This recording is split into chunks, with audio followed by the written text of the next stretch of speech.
these sort of scores, and they have, for the past 4 games they played, they have been always in similar areas between the 60 to 70 mark, which puts their bowlers under a lot of pressure and their fielders. Yes, you are quite right on that analysis there, Joel Mingo. And of course, that's the final delivery. Of course, review is being requested there for the stumping, but that's the last ball of the innings. Of course, the players are making their way back to their huts. Of course, Mingo, your analysis right now, Mingo. What do you think? So here's the replay just to. It seems to have been in his ground, but the line, remember, is the umpire zone. So let's see if he dislodged the bails and his feet was on the line and not behind the line. And then, of course, it cannot be given out. But if his feet was on the line at the time the bails were dislodged, then, of course, he has no choice but to give him out. But let's see what the umpire decides.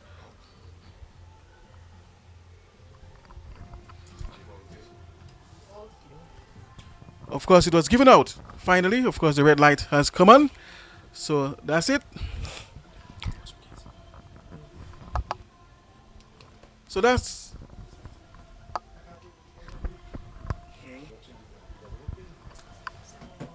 so 70 for 5, of course. So the total aggregate there for the TD Gold Splashers, 70, of course, for the loss of 5 wickets. The Valley Hikers will need 71 for victory, and we'll have to wait and see how they respond, of course, to this target.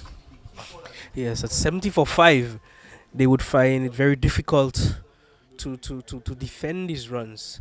But nevertheless, runs on the board is runs on the board. As they say, Compton, but low totals always puts teams under pressure. 1 or 2 quick wickets at the top, the Splashers could be in business very early. And as I was saying, to the point I was alluding to earlier on, when you get the scores of 60 and 70 runs in this sort of tournaments, it really puts your bowlers under pressure to really deliver and bowl very tight and give nothing away in the field. Mind you, you have to do that from his teeth, and you always have to do that. But it just puts too much pressure, too much added pressure on your bowlers to really be really fantastic straight up. But we'll see how that goes, and the T2 Gold Splashers will be hoping to make early inroads into the batting lineup of the Valley Hikers. Of course, Gavin Richards is already in position, so let's just head across to him where he will give the mid-match presentation. Stay tuned.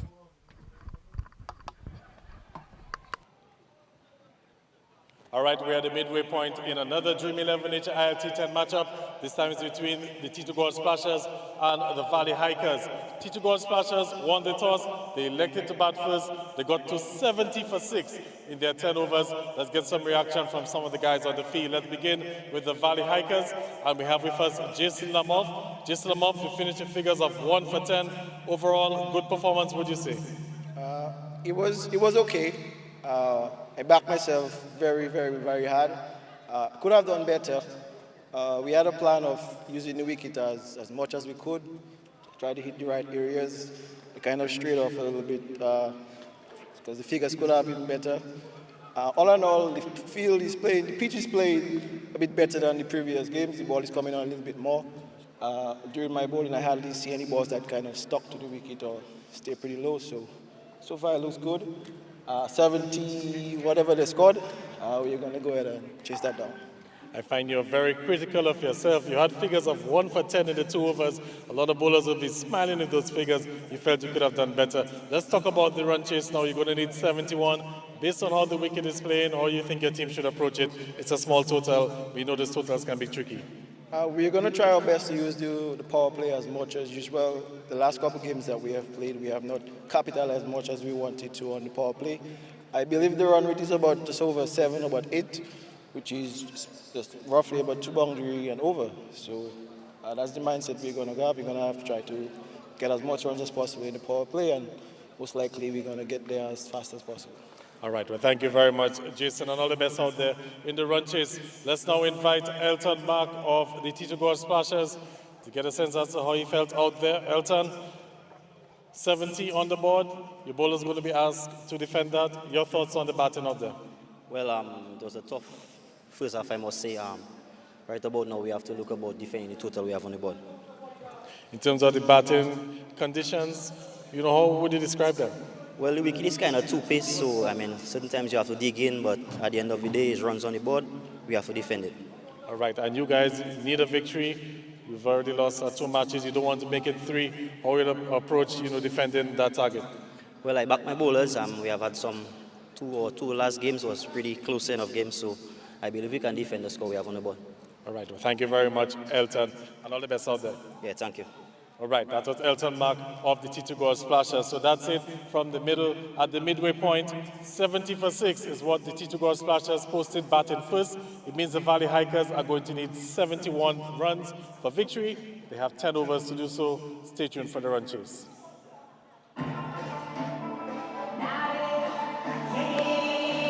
This one is in the air, and the fielder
Welcome back to the Windsor Park Sports Stadium for the second half of this encounter between the Tito Gold Splashers and the Valley Hikers.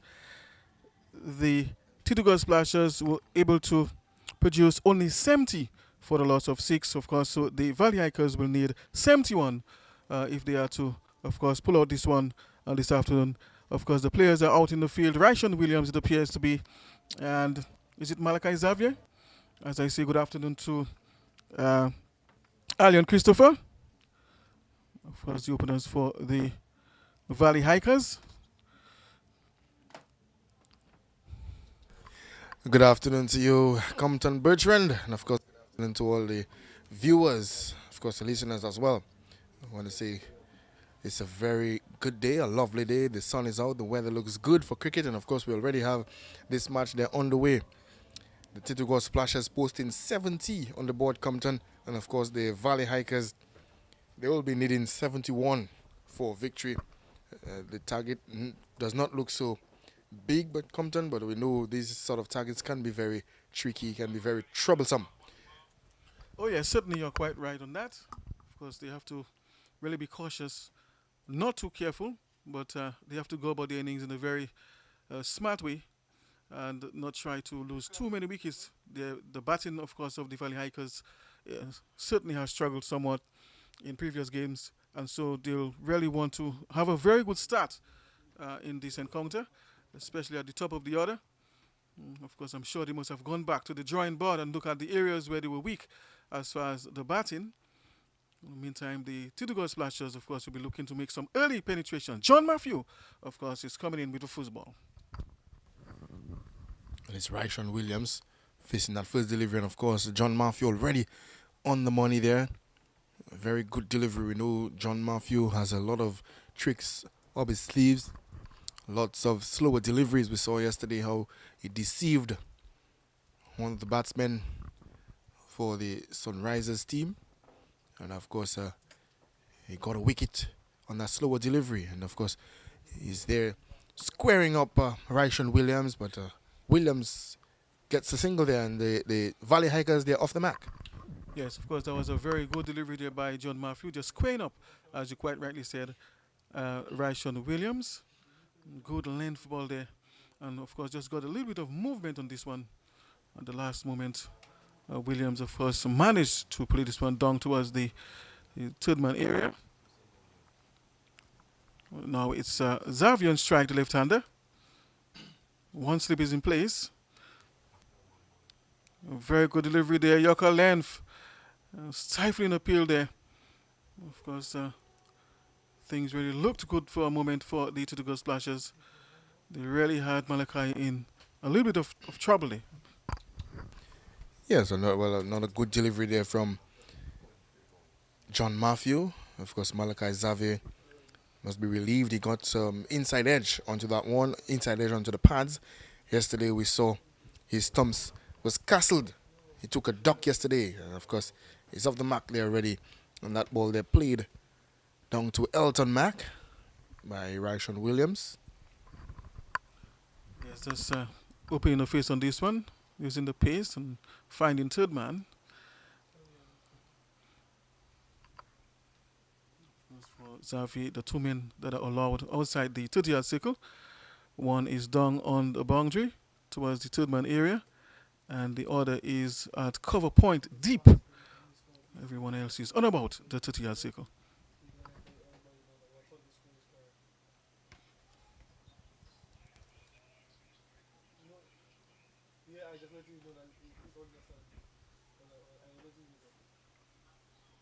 There's a right-left combination that usually poses a problem for bowlers. There are some bowlers who are unable to adjust to the right-left combination.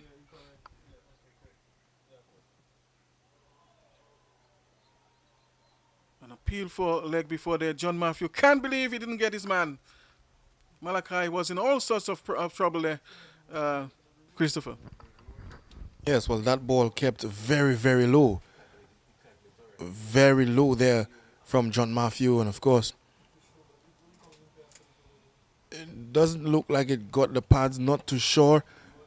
But the umpire's decision was not out. Of course, that ball there keeping very low. And we saw what the pitch did yesterday, Compton keeping very low. But it's the end of the over. After the first over, it's 3 without loss.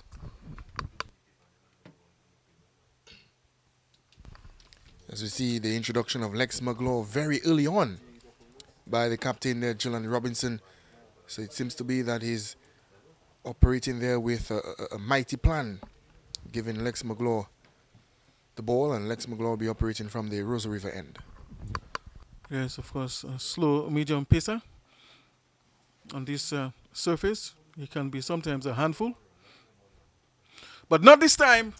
As the ball travels the distance from the middle of the bat, a Twapito thirst-quenching 6. What a shot by the Bajan Christopher. Yes, a mighty heave there, Compton over long on, and that's a wonderful shot there from Ryshawn Williams.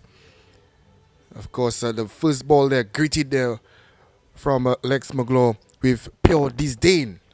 Oh yes, you used the right word of course to describe it. Picking him slightly on the up. He's a tall lad, and so perhaps to a much shorter man, that perhaps would have been hitting the chest area. But for a man of his height, of course, that's easy pickings. On the up, he's able to dispatch it. Magloire once more. And a better delivery. He comes back. Bold. Ryshawn Williams has to go. The second ball castled there. Of course, Ryshawn Williams, the first delivery, he sent that ball for Mighty Six. And Lex Magloire comes back and castled him here. And Ryshawn Williams, the dangerous Ryshawn Williams, has to depart. Oh yes, of course. That ball kept a little low, of course. He was on the back foot and expected some more bounce. And of course, he was really comprehensively beaten by that lower bounce delivery and really outdone him here completely. So Williams has to go. The Valley Hikers, of course, losing a very big wicket there.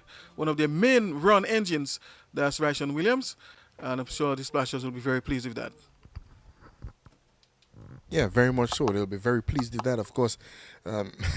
Lex Magloire seems to be the man with the golden arm so far for the Splashers, Compton. Of course, the captain knew why he tossed the ball to him. We've seen all yesterday throughout that he's been given the ball, so there's some confidence, there's much confidence in the abilities of Lex Magloire. And these sort of bowlers can be very, very, tricky, Christopher. Very tricky. Another beautiful delivery there, Compton. Not very fast, but they're very tight. Always on about the wicket at very good length. Sometimes, Magloire, from my experience when I used to open the batting, I'll be very happy when a captain remove bowlers like these from and bring on another bowler who is faster but doesn't have the level of accuracy. I would say, thank God he was removed. They don't out you, especially in the longer version. Mm-hmm. But because of the accuracy, they can really challenge your concentration and your technique. And there goes another one. On the money. On the money there. And of course, that Desmond Maloney is off the mark now. So the Valley Hikers, they're 10-4-1. 7 runs conceded so far in that over. The very first ball that Lex Magloire bowled was sent for a Twapiton first quenching 6. And the second ball, Compton, he comes back. If our local parlance, if you want to say, who laughs last, laughs the best. You remind me of primary school, Christopher. Our teachers used to tell us that very much. Do your homework. And stop laughing in class. So, of course, that is going to be his last delivery to complete, of course, his spell. 2-over spell, it seems. Actually, that's his first over. And he has gone for 8. Picked up the 1 wicket. And again, he's on the money, Christopher. Very nagging type of bowler. So that's the end of the over. And he has gone for just 8 and picked up the very precious and valuable wicket of Ryshawn Williams. Well, after 2 overs, it's 11-4-1. Lex Magloire with the only wicket there so far. So 8 coming from that over there from Lex Magloire. Of course, Desmond Maloney and Malachi Xavier at the crease. Maloney there unbeaten on 1 and Malachi Xavier unbeaten on 2. Compton, we've not really seen much of Desmond Maloney so far in this 4th edition. Oh yes, you're quite right on that. But John Matthew is back into the attack. A shot there from Malachi Xavier. He'll just move through for 1. Of course, Matthew has a lot of variation to his bowling. Has the slower ball in his bag of tricks. And can be quite accurate as far as keeping his lines on the stumps are concerned at good length. So he can be a very tricky bowler. And so batters really have to try and work him out. And there goes the slower ball up in the air. 2 men are converging on it. Who takes the catch? It's taken there by Gideon Pope. And so, of course, Desmond Maloney has to go, scoring only 1. So it's 12-4 for 2, actually.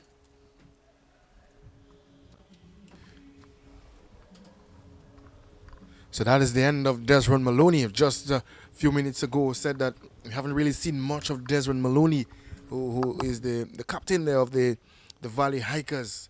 And of course, we know that he can strike a few blows, Compton, but he's lately been struggling for some runs, and it continues to show. Yes, perhaps he's just a touch out of form. Hopefully, later in the tournament, perhaps he can come good. That sometimes is the case for some players. Usually begin to shine later in the tournament. And brings to the crease Micah Joseph. But Desron Maloney will need to go back to the drawing board and edit a few things, because he's struggling for some runs there. He owed the Valley Hikers some runs, some valuable runs. Gone for one. But Micah Joseph joins Malachi Xavier in the middle. 12-4-2.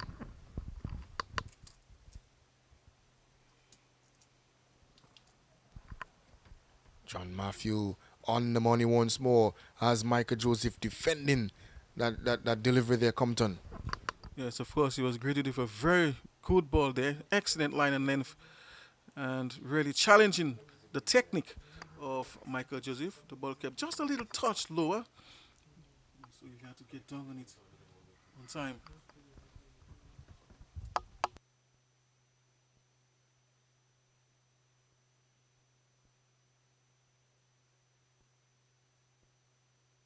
And a lovely drive down the ground there by Micah Joseph, but he'll scamper through quickly to get a single. Gidron Pope, the fielder. So Micah Joseph off the mark. Yes, the current run rate is just 4.88. We are still in the power play period. And of course, it's not very good going for them thus far. They've only been able to produce 13 runs and have lost 2 wickets already. So it doesn't look very good for the Valley Hikers at the moment. And another very good delivery there by John Matthew. Yorker length. Xavier has really been challenged there by some very good bowling, I must say. Christopher?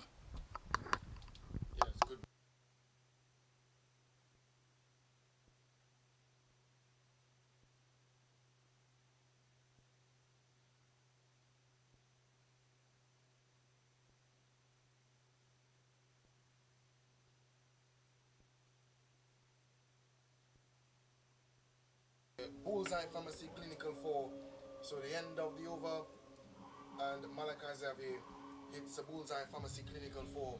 That one. So it's the end of John Matthews' spell. Yes, they made full use of him because they were looking, of course, for early penetrations.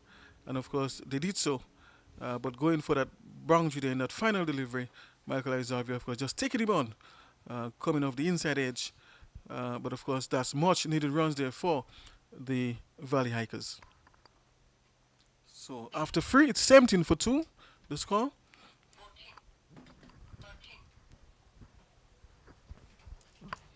So John Matthew completes his 2-over spell, 1 for 9. So that's good bowling there from John Matthew. 1 for 9 he finished, and now we will see Lex McGlaw back into the attack. First over consisted of 8 runs and the wicket. And he's here now to bowl to Micah Joseph. As you could see, the captain doing some settings, some field settings, trying to get it right. Yes, certainly. Trying to be as strategic as possible. So they seem to have done a little homework there on Micah Joseph. A very good delivery there from Lex McGlaw. Not the quickest out there. Just a gentle medium pace, and of course, with the action, the arm action, Compton sort of coming into the right-hander. The right-handers, they have to be careful. Yes, you are quite right on that. Very nagging lengths and lines.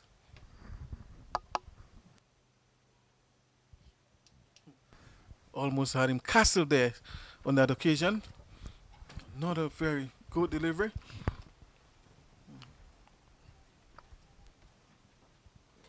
Landing the ball in the right areas as if he was programmed like a machine. Such is the excellence of his delivery.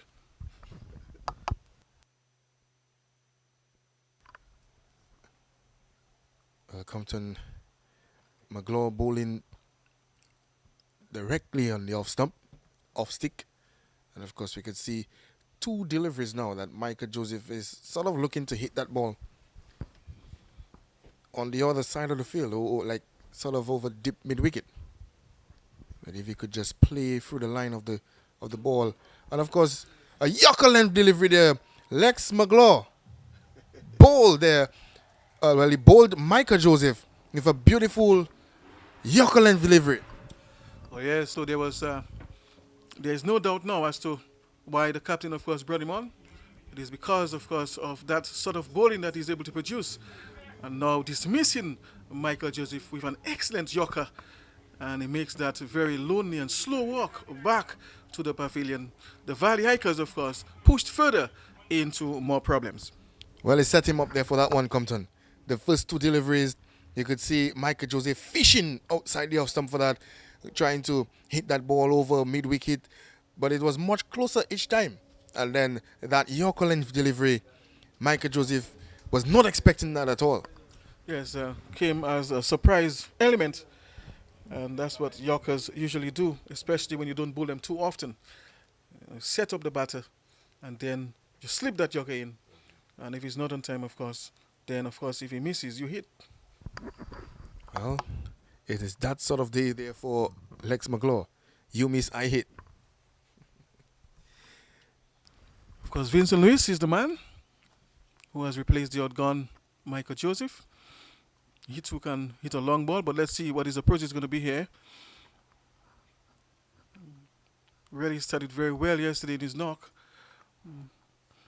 but of course played one too many across the line, and but of course he has an opportunity now to do much better, and of course his contribution is much needed. 18 for 3 is the score after 3.5, and I'm sure his captain will be very happy if he's able to really produce some boundaries. But as they always say, Christopher, it's always easier said than done. Yes, for sure. The bowling is excellent, so it will take something special from the batters to really break the shackles of the pressure that is being put upon them right now by very good bowling. And of course, appeal for stumping there, and of course the review has been requested by the umpire at square leg, so we'll have to wait and see. Well, Kazimi Benjamin, we know, is very quick behind the wickets, and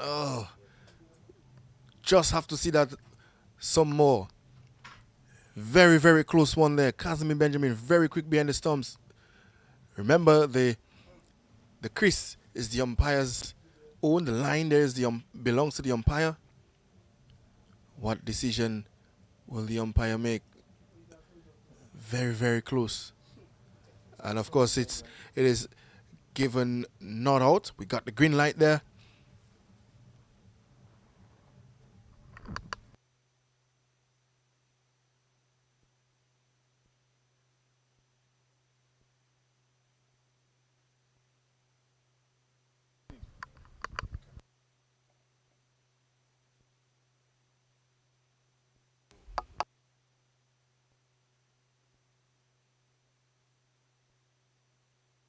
Of course, it has been given not out, so that of course had some part of his feet behind the line. At the point, the bails were dislodged, so of course he survives another delivery. It's actually the end of the over, and it's going to be Dion Button. Joel Button.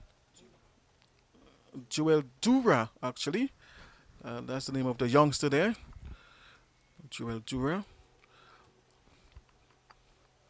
So he's the man, and entrusted, of course, to continue putting further pressure on the Valley Hikers.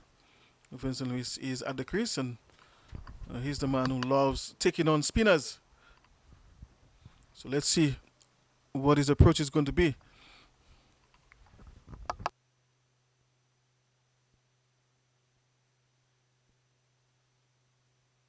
Well, an innovative shot there from Vincent Luis. Will it run all the way? No. Some great work there by the veteran Vivian Teat. They'll come back for a third. Some good running. Excellent running there, in fact. Well, Compton, let's talk about Lex McGlaw. 2 overs, 2 wickets, 9 runs. On the money there this afternoon. Keeping things tight for the Titugar Splashers, and of course the Valley Hikers. They will need a very big over if they are to, sort of get back into the game. They're 21 for the loss of 3. And we now see Joel Dura operating there with the ball, and of course Malachi Xavier struggling to get that ball, to the boundary ropes. Yes, I think the bowling has been very, very good. Has been fantastic, especially given the conditions. There's some moisture. They're still lurking beneath the pitch, and it seems to be favoring the bowlers at the moment. And they've executed very well, and of course put the Valley Hikers under some tremendous pressure. Vincent Luis, of course, just bullying this one away towards the fence. Much needed boundary there, and of course the Valley Hikers will be quite pleased with that, but they will need a lot more of these boundaries. They're gonna need some more of that, lots more of that, if they had to get over the line here this afternoon over the Titugar Splashers. Their bowling has been very good. Their fielding, for that matter of fact, has been good as well. They've been superb all round. Of course, very good running there as a result of misfielding. Taking another single.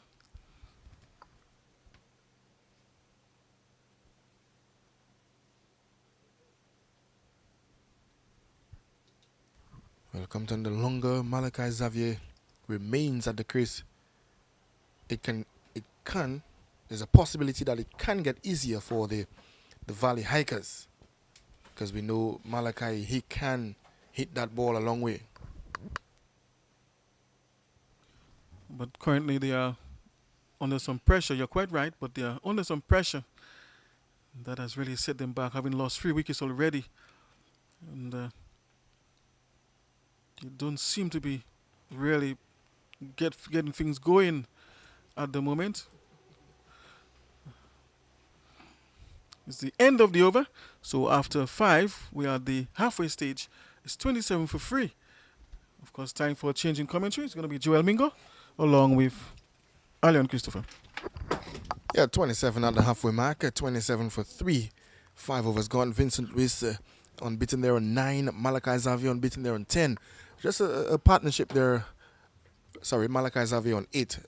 A partnership of 10. That's the partnership there so far between Malachi and Vincent Luis. So just to look at the bowling there so far, John Matthew has a 1 wicket to his name, 1 for 9, and Lex McGlaw picked up 2 wickets, 2 for 9. Some brilliant bowling there from Lex McGlaw. As I say, good afternoon to my commentary colleague there, Joel Mingo. Yes, good afternoon to you, Alian, and good afternoon to our listeners here and worldwide.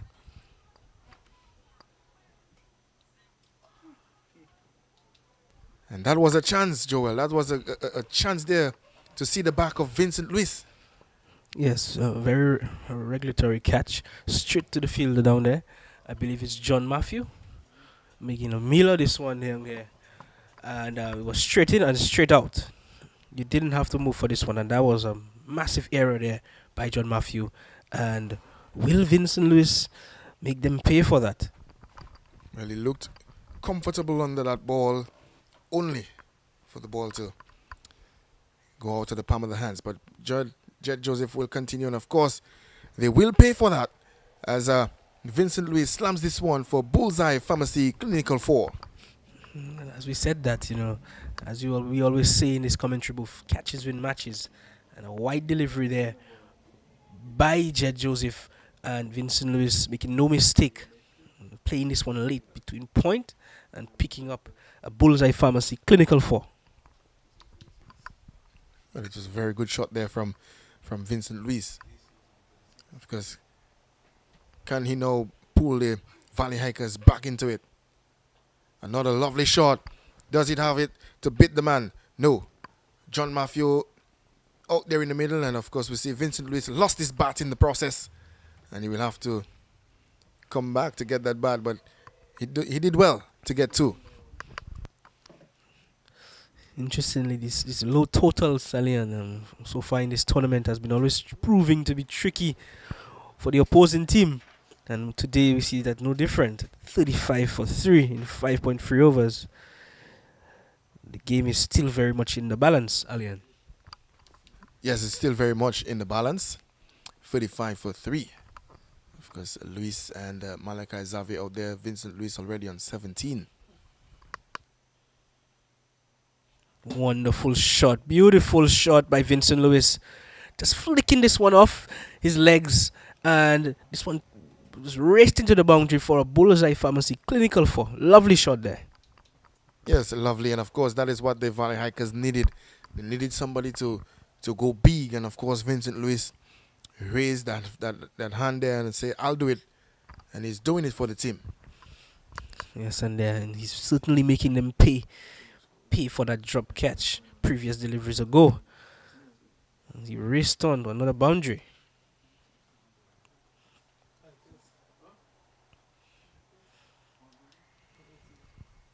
And Vincent Lewis being, no mug with the bat. He's a very accomplished batsman, I must say. And with these sort of low totals, you would definitely want your fielders to be backing you up in the field, and taking these catches would definitely taking that catch would have definitely put you closer to winning this game, or even in the driver's seat, Alian.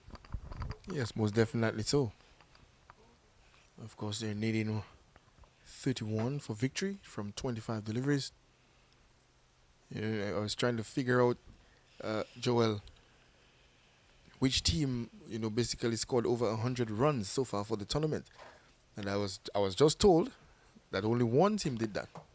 It's the Valley Hikers so far for the 4th edition. Thanks to a beautiful piece of technology, Benedict. Our guys there were scorers, always doing a fantastic job. Here's the final delivery of the over. Yokeland delivery, but Malachi sneaks it out.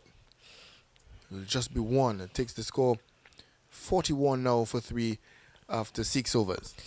And I still believe this game is very much in the balance, because the likes of Malachi Xavier, it's always in with a chance. He's very aggressive, so he always give you that opportunity to pick up or get his wicket. And Vincent Lewis has had a life already, and it doesn't take much. It just takes one good over. And for the T2 Girl Splashers, they'll be hoping that Joel Dira would come good this over and give them something very tight, and probably pick up a wicket or two to get them back into this contest. Well, it's good that you say that, Joel, because I've been watching Malachi. He's been very watchful this afternoon. If you notice, he's a guy who can really explode on you from the get-go. But look at Vincent Luis, for example. He came in and he's the aggressor. And Malachi Xavier, 9 runs from 12 deliveries. This is unlike him. So he's been watchful and, trying to stick around. As he nudged this one for a single. Yes, with these low sort of totals, you need to really pace yourself nicely, and don't be too overly aggressive. One man could be the aggressor, one could be the one rotating the strike, and you don't want both of them going at the same time, and they're costing them the wicket, and you have 2 guys at the crease with the back end of this inning to come, and you will have difficulties. This one here again keeping low, and we've seen that quite a few times in this game, Alian. Ball just keeping low, especially for the spinners. Do you believe it was a good decision? What do you feel about the decision of the captain, Jelani Robinson, opting to have a bat this morning, Alian, winning the toss? Very interesting decision. Maybe he feels much more comfortable defending. Because from the pitch report, all indications, the wicket was, they had some moisture and they had something in there for the bowlers actually, and it was something for the bowlers to exploit, and they actually did that. The Valley Hikers today, proving, coming good today and restricting them for under 70 runs. Well, Valley Hikers did well to restrict them for 70. thereabouts. So I believe the Valley Hikers need 71. And of course, Vincent Luis sends this one all the way to the Billy Duckshire Pavilion. A mighty, mighty blow. A top it on thirst quenching six. Much needed. It's a welcome one. Yes, very welcome. It was really a nothing delivery. Really, it was pitched up, out the off stump, and Vincent Lewis clearing his front leg and just whacking this one out of the park into the Billy Duckshire Pavilion for a maximum. Welcome runs there for the Valley Hikers.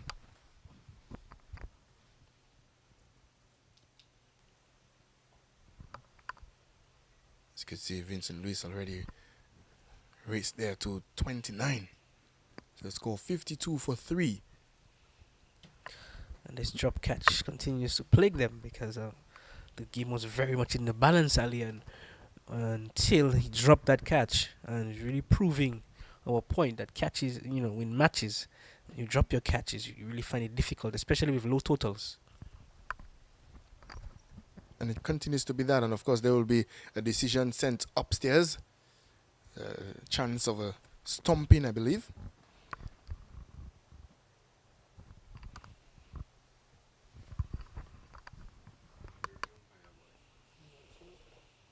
Just waiting for the umpire's decision, and it looks mighty close.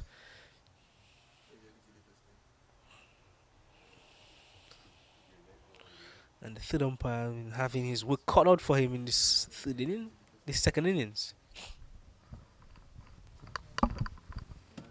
Well, Malachi Xavier survives. Got the green light and is not out. But Joel 70 posted on the board by the Titugo Splashers. We've seen them sort of struggle a bit to get some runs. Or I should say most likely to get over 80 runs. 70 on the board. You think it's a good total? No, I always believe that they were 25 runs short. And winning the toss and ejecting yourself into bat, you would definitely be looking for a score closer towards the 100 mark. And they've fallen short probably by 25 runs in this game. And they haven't really been helping themselves in the field. Drop catch just put down there by John Matthew. And it's just a matter of getting your combinations right in these sort of games. You want to bat, you bat and you bat well.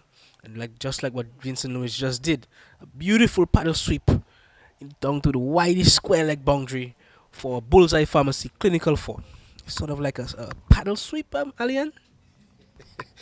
Well, it is a sweep nonetheless, but a very good shot, and of course, it got him a Bullseye Pharmacy Clinical 4. Yeah, Some welcome runs. Yeah, back to that point we was talking about earlier. You insert yourself into bat. You'll be looking to really score and score big. And Vincent Lewis, every time we're talking about this, he proves us right. This one, a beautiful Twapito, thirst quenching 6 over wideish mid-on. Because 10 already off the over. Vivian Tate under the pump there. And Vincent Luis just continues to apply more pressure on the Splashers team. Remember, at one point of the game, the Splashers have been stifling the Hikers. But since the introduction there of Vincent Luis, he's raced on to 39 from 15. Basically taking the game away from the Splashers. Yes, match-winning innings or game-changing innings there by Vincent Lewis. Very good batting from the youngster. Raced on to 39. The score 62 for 3. The Valley Hikers need 9 now for victory. And of course that one beats the keeper. Does not look like it have the legs to go all the way. And of course the batsmen looking to go for a third. But they just changed their minds at the last minute there. Vincent Lewis seems very upset. He almost got himself run out. It's Kazimi Benjamin giving him a few words behind the stumps.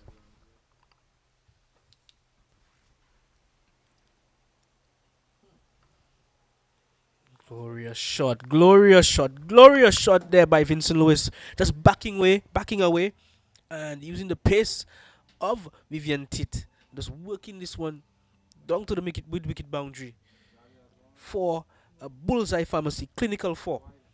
Clinical innings by Vincent Lewis thus far. Very calculated innings thus far. Yeah, very, very good innings there so far from Vincent Luis, and I believe it's the end of the over there. And of course, that very last ball sent it to the boundary ropes for bullseye pharmacy clinical 4. 68 for the loss of 3. Vincent Luis there unbeaten on 45. Malachi Xavier still there unbeaten on 11 from 15. Of course, we see, some of the scorecards so far. Ryshawn Williams at the top there scored 8 from 5. And Desmond Maloney and Micah Joseph sent back to the pavilion, both scoring just a single each.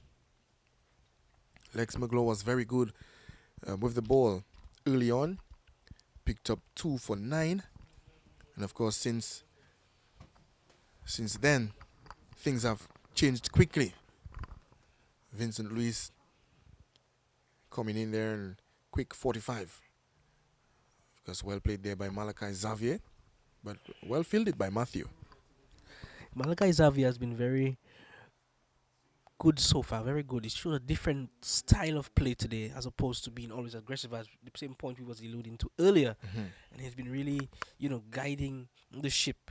A follow wicket, but he stayed there. He consolidated with his partner and, getting the game closer home. And as we say, it's not always hitting the big blows. Of course, Vincent Luis hit that one there, looking for a second, and will get it comfortably.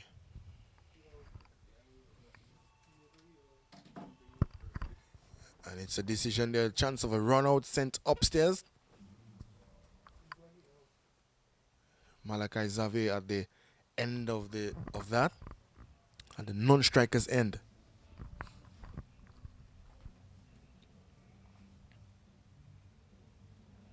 You'll have to get another angle.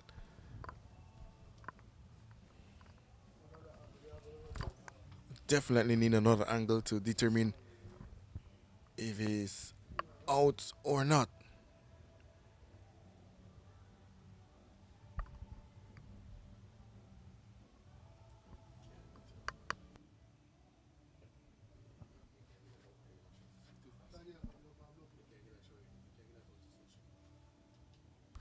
Definitely uncertain with that one. Malachi Xavier.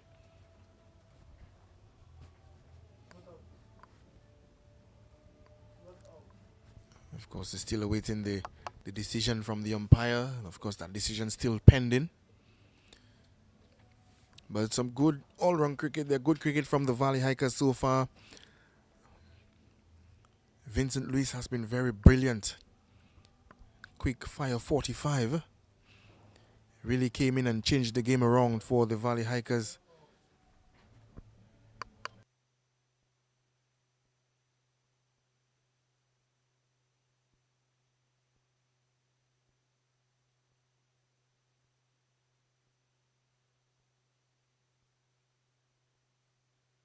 He's been adjudged out by the umpire.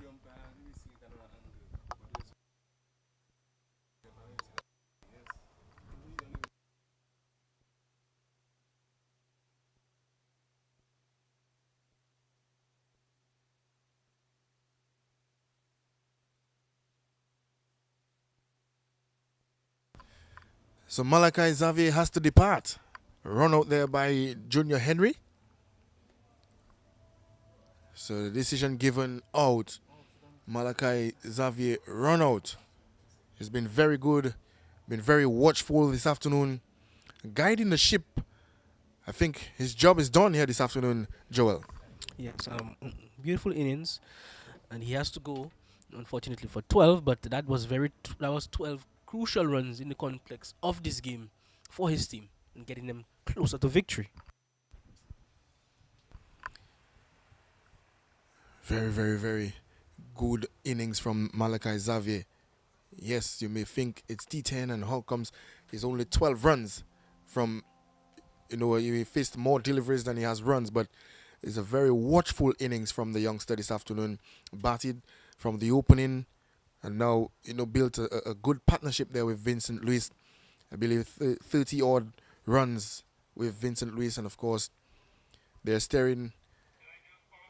Right now they need only 1 run for victory. So very good innings from Malachi Xavier. Can we see the first half century of this tournament? Vincent Lewis needing 4 runs to get to this half century, and they need 1 run to win. So interesting to see what happens here with Vincent Lewis.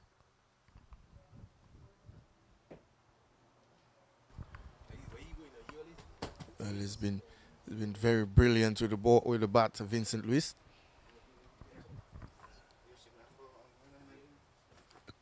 Just like you said, can we see the first half century? And of course, he went for it and is given out, caught behind there. Went for the big heave, looked to go for the win actually as well, and to see if he get the half century, but they're caught behind. Caught behind there by Casimir Benjamin. Very casual batting and very casual stuff there by Vincent Lewis. He started very tightly, in the kind of player he is. To get out in that fashion, he'll be very disappointed with himself.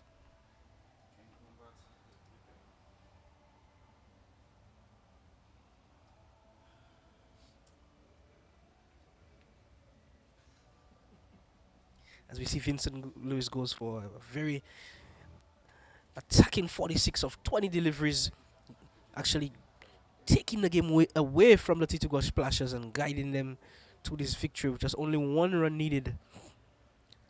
Kyle George comes to the crease, the wicket-keeper batsman for the Valley Hikers. Seems to have something in common in this tournament. And all the keepers, most of the keepers, they are very, very short individuals, like Kyle George, G and Benjamin, and the list can go on. Dion Burton for the Surrey Sunrisers. Oh my. But shot behind the stumps, and they're very good as well. Very good behind the stumps. Generally, the wicket keeping has been on par this tournament. You had a few little hiccups here and there, but as the tournament progresses, you realize you maybe want to believe that the keepers will even be tighter at the back end of the of this tournament.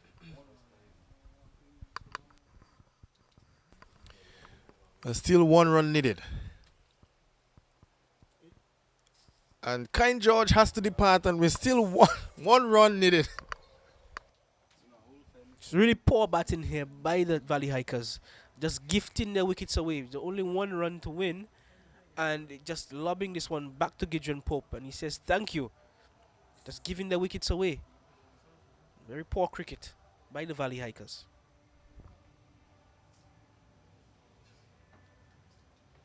So Kyle George caught and bowled Gideon Pope. So of course the Valley Hikers seems to be making that life very difficult for themselves. Just 1 run needed. So it's going to be 1 run from the final 6 deliveries. As we see, Alvinson Jolly walks to the crease and joins his partner Kevin James. So just 1 run. The Tito Splashers, they've been very good at the early stages of their bowling. They've held things tightly. Their bowling was good. John Matthew was good. And Lex McGlaw was also good with the ball. Picked up 2 wickets for 9. But since the introduction of Vincent Luis down the order, things have changed. He really took the game away from the Tito Splashers. And right now, only 1 run needed for victory. And here's Vincent. That's Vivian Tate. And of course, that will be the game. Kevin James just hits that ball away, and the single. So it's a win there for the Valley Hikers. They've won this game by 4 wickets. So it's a good victory there for the Valley Hikers. Yes, good win by them. And that will help a lot in their confidence going forward, the Valley Hikers. And some questions needs to be asked by the Splashers. Where do they go next? With their plans and moving forward in this tournament, they will really need to sort out their batting and their scoring at the top of the order and sort it out very quickly because these games are coming very thick and fast, and we're almost into the business end of this tournament. As we see, they suffer another defeat, unfortunately today. But knowing Jelani Robinson, he's always a fighter, and he'll be definitely looking to bounce back and bounce back big for the Titigo Splashers. But nevertheless, victory for the Valley Hikers, taking this one by 4 wickets. Of course, they're going to be very happy with themselves as we see the match scorecard there. The Titugor Splashers, they won the toss and decided to bat first. Posted 70 on the board, 70 for 6. Jelani Robinson was the top scorer there, 13 from 12. Gideon Pope got 11. Micah, that's Jet Joseph got 11. And Casimir Benjamin as well, 11. For the bowling, Ryshon Williams picked up 3 for 21. Jason Lamoff 1 for 10. Vincent Lewis 1 for 10. And Delaney Alexander 1 for 11. The Valley Hikers, they needed 71. Well, they finished their 71 for 6, winning that match by 4 wickets. Vincent Lewis, a very quick cameo, 46 from 20. Very impressive batting. At one stage, the Titugo Splashers looked to be in total control of the proceedings of the game until Vincent Lewis came in and changed the game there for the Valley Hikers. Of course, Malachi Zave was very good, a very watchful innings. He played 12 from 16, and Ryshon Williams got 8. Of course, Gideon Pope picked up 2 for 2, Alex McGlaw 2 for 9, that's John Matthew 1 for 9. So the Valley Hikers, they've won this one by some 4 wickets as we await Gavin Richards down at the middle for the post-match presentation.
All right, everyone, welcome to the post-match presentation.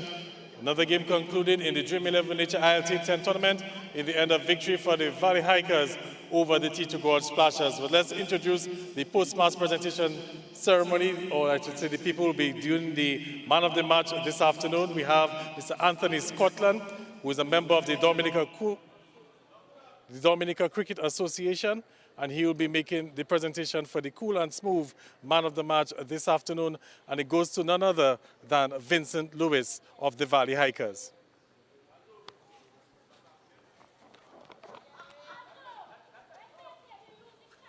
Take the next mic in the desk for me, quick.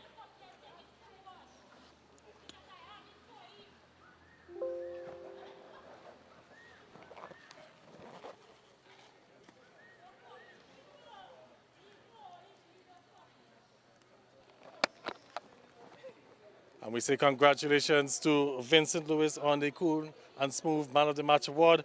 Vincent, first of all, what did you make of the conditions out there as you led your team to victory? First off, let me say thanks to the Most High for this effort today. The wicket was pretty hard to bat on. You had to play the ball a bit later than usual. Some were keeping a bit low and some coming up. So batters had to stick to the task and play the ball a bit late. Your bowling effort as well. You bowled quite well. 1 for 10 were your bowling figures. Well, obviously I haven't had the start that I wanted with the ball in the tournament. So the plan today was just going back to the basics, keep it simple and not try too hard, and then it turned out well for me today. Overall, how satisfied are you with the performance? Well, first, I'd like to say that the guys did a good job. The skipper before the game had a good chat with the boys, and we all believe in one another, and the plan was just to go out there and put our best foot forward, and then we did just that. All right, well, thank you very much, Vincent, and all the best as you continue with the tournament. Now we will invite the losing vice captain. That's Kazimi Benjamin.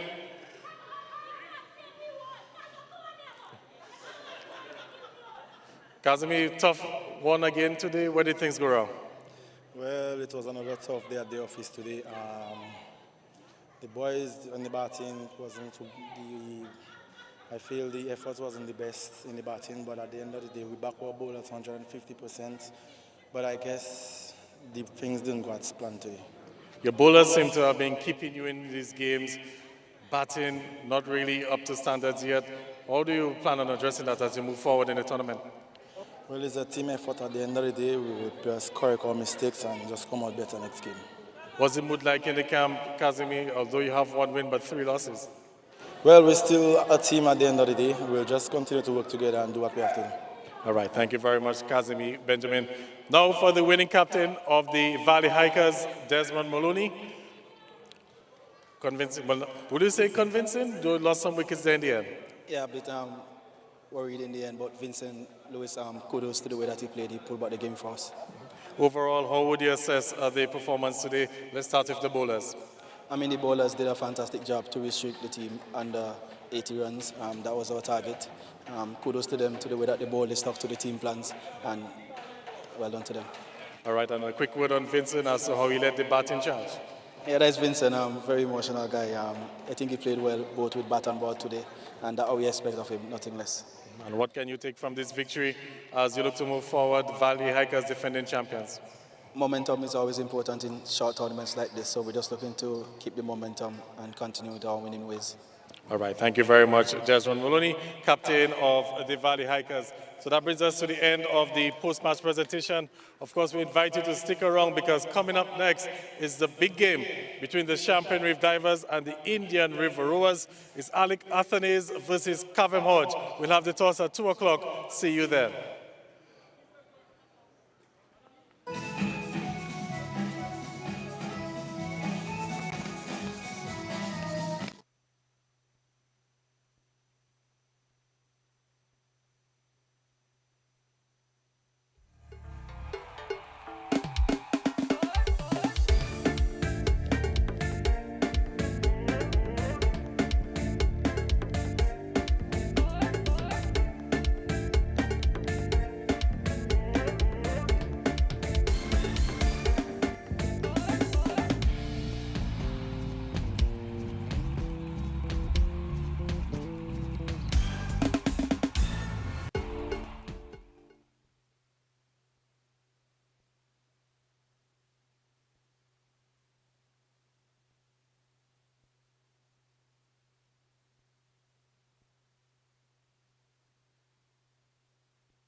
All right, everyone, a quick turnaround. It's time for more cricket action in the Dream 11 Nature ILT 10 tournament. It's time for the big game. It's the Champion Reef Divers. They're taking on the Indian River Rovers, Alec Athanaze versus Kavem Hodge. Let's see what unfolds this afternoon. But to get a sense as to how we expect the pitch to play, let's join Joel Bingo for the pitch report. Yes, good afternoon to everybody. Big game today between the Indian River Rovers and the Champion Reef Divers. Match 2 in the Dream 11 HRLT 10 tournament. And we're going to have a look at the pitch. As you can see, the wicket here. It's a lot of grass cover, but it's much, the cracks are actually exposed and open out, and something for the captains to keep a look on. And we expect a great game of cricket today. The batsmen should be happy and the bowlers should be happy as well. So, nevertheless, if you win the toss, I would still think you would have a bat first. Over to you, Gavin. All right, thank you very much, Joel. Joel says if you win the toss, you should bat first. Let's find out what the captains will decide. Let's introduce the party here this afternoon. We've got the Nature Boy and the captain of the Indian River Rovers, Kavem Hodge, and the Nature Boy and the captain of the Champion Reef Divers, Alec Athanaze. Both of them West Indies players, both making their debut here in the 4th edition of the competition. Gentlemen, and of course, the match referee, Mr. Erickson de Gallery. Who's got the coin? It's Alec Athanaze. Let's give it a toss. Heads. Heads is the call. Tail it is. It means that the Champion Reef Divers have won the toss. Alec, what are you going to be doing this afternoon? We'll have a bat first. All right, so it looks like you're taking the wisdom from Joel. Reasons why you're going to be batting? The wicket normally plays better up front, so we're just looking to get the best out of it. All right, your first game here in the tournament, fresh off your West Indies duties, leading the West Indies team to a big win over England. You know, talk me through how excited you are to be part of the tournament. I mean, it's always good to be home. You know, normally people don't get to see you play live, so it's good to hear me here to showcase your skills. All right, quick word on your playing 11, any changes? I wouldn't know too much about the changes, but I know that Darren Toussaint is out and Cody Peltier is out. All right, okay. And of course, the Divers undefeated, looking to continue and keep that perfect record intact. Yeah, definitely. That is always the plan. I think the main thing for us as a group is to always keep improving. As long as we keep doing that and, you know, keep hitting the points, we'll be all right. All right. Thank you very much, Alec. All the best out there. Let's all hear from Kavem Hodge, the Indian River Rovers captain. Kavem is on his way, or I should say, is back from South Africa, where he was with the West Indies A team. But we're happy to have you here, Kavem. Yeah, it's always to be home. I'm playing some cricket, so I'm very happy to be back. All right, now you're going to be bowling first. You've seen how the games have been going so far. Your thoughts on the toss? Yeah, it would have been nice to be batting first, but obviously we just have to take it as it comes. So it's just a matter of us executing and trying to chase down whatever is put in front of us. In terms of your changes, any changes? Yeah, Lawrence Wiltshire misses out along with Jerry August. All right. Well, all the best out there, Kavem. Thank you very much. Okay, so that's it from the middle, the news. The Champion Reef Divers, they've won the toss. They've elected to bat first. We'll be back with the first ball at 2:30. We'll see you then.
Again, I don't know.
Therefore,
And everyone, welcome back to Windsor Park. It's time again for more exciting cricket action in the Dream 11 Nature Isle T10 tournament. The Champion Reef Divers and the Indian River Rovers, Alec Athanes versus Kavem Hodge. My name Gavin Richards. As I say, good afternoon to Compton Bertrand. Good afternoon to you, Gavin Richards, and good afternoon to, of course, viewers and listeners wherever you are around the world. Of course, we are back here for some more cricket action, and we anticipate, of course, some excitement. Alec Athanes is the man, of course, facing the first ball, and of course, it's going to be Kavem Hodge to deliver to him from the Billy Doctor Pavilion 8. Well, two West Indies players making their first appearance in the 4th edition of the Dream 11 Nature Isle T10 tournament. And we're underway here. And immediately Alec Athanes is off the mark. And the divers have opened their account. One without loss. It's going to be an interesting matchup between these two good friends, Alec and Kavem. Alec, fresh off representing the West Indies in the series of England, where they saw the West Indies winning that series. Kavem Hodge was part of the West Indies A team in South Africa. Had a few decent scores, got a half century as well in one of the unofficial test matches. But they're here to represent for the Nature Isle. This one beats the diving fielder there. Gets to the boundary. Bullseye. Pharmacy Clinical 4. Felt maybe the fielder could have done a little bit better there. Compton. Oh yes, quite certainly. Of course, Brathwaite, remember, is in very good form as well. And he's a very good striker of the ball. So it's really going to be interesting to see how that partnership develops between the two, especially Brathwaite. Well, this is going to be interesting, like you said, Compton. Because remember, Alec Athanes has the record for the most runs in an edition of the Dream 11 HILT 10 tournament. He was in prolific form when he led the divers to a championship in the 2nd edition. And he did so as this one should be cut off. Yes, it is. They'll think about 2 and then decide against it. But remember, Alec, leading run scorer in the last edition that he played, led his team to victory, and he had a very good partner with Lenico Boucher, another hard hitter of the ball. Yes, you're quite right on that. Alec is on strike. Of course, those two are quite familiar with each other. They usually train together very often. So, of course, that contest is really going to be a very interesting one. He'll take the quick single.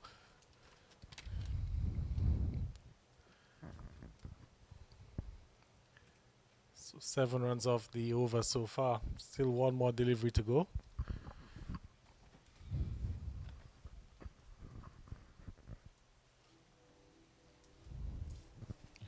And it's quite good to see Alec play in this Dream 11 tournament. Missed the first few games because of West Indies duties. But he told me personally that he wants to come home as soon as he gets the opportunity to play for the divers and be part of this tournament. The same can be said for Kavem Hodge. End of the first over, 7 of it. 7 without loss. Shy and Brathwaite not out on 5. Yeah, so that's a pretty good start there for the Indian River Rowers. Of course, just keeping things tight and tidy. Of course, these two can quickly take a game away from you. And both are in very good form, but perhaps just being a little watchful in the first over. So it wouldn't surprise me to see a different approach from this point onwards. Perhaps just acclimatizing a little bit, both to pitch condition and the bowlers. So you can see that first over from Kavem Hodge, just the 2 dot balls. There was one Bullseye Pharmacy Clinical 4. Of course, Athanes is on strike, and it's going to be Darren Ned to bowl to him. Down the leg side it goes, and it will go to the boundary with the signal from the umpire. Leg buys. So Ned just missing his line there, straight down the leg side a bit. Yes, he really has to try and get it right sooner rather than later. Let them work for their runs. Don't give it away.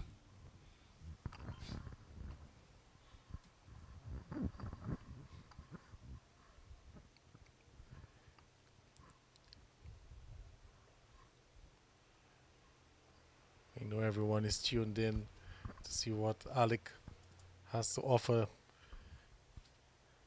This one is wide and it gets the treatment. And it gets to the boundary. Bullseye Pharmacy, a clinical 4. Oh, that was a fabulous shot there. Slightly wide outside the off stump, of course. Just blasting this one off the length. Crouching nicely into that stroke play. And finding that boundary, the Bullseye Pharmacy clinical 4. Wonderful shot. And you can see from that shot, Compton, that's a man in form. A man in very good nick. And those of us who would have had the opportunity to have seen him play in the series with England, we would have heard the good reviews that he would have gotten from the other commentators in terms of how he's able to time the ball and just play with so much confidence.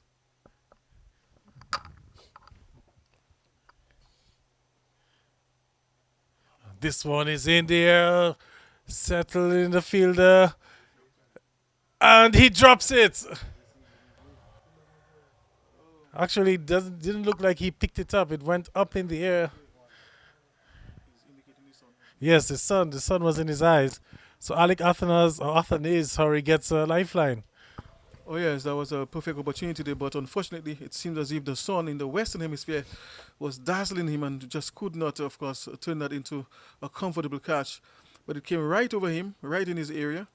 And of course, fortunately for Athanase, he survives another delivery.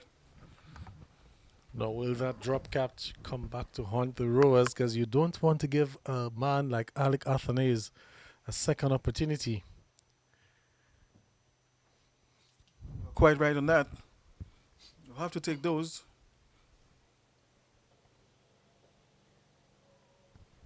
Brathwaite just works this one onto the onside for the single. Because Brathwaite seems to be a very competent batter. Seems to be well-rounded, balanced, both in defense and an attack. Technically, seems very well-equipped. Seems to have a good sense of what he's doing. Athanase is on strike.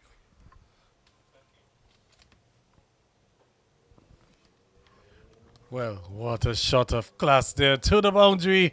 Bullseye Pharmacy clinical 4. Athanase putting on a show here to Windsor Park. Oh yes, that was a sublime shot there.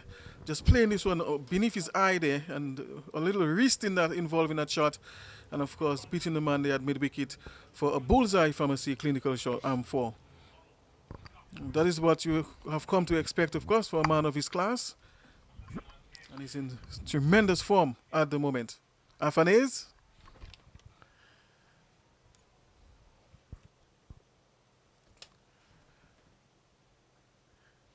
Rocks back this time, plays it, but straight to fielder point. It'll just be 1.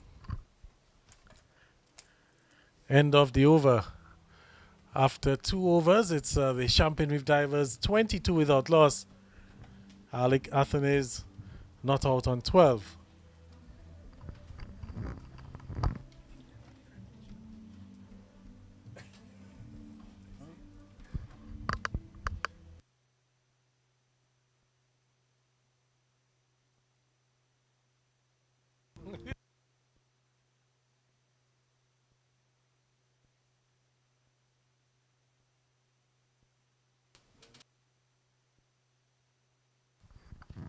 So the Champagne Reef Divers off to a very good start. You can just look at the points table. Warriors on top on 12 points. Warriors and the Divers are the only 2 undefeated teams left. Valley Hikers, with their win today, they've moved into second T2 Gold Splashers still in fourth on 4 points.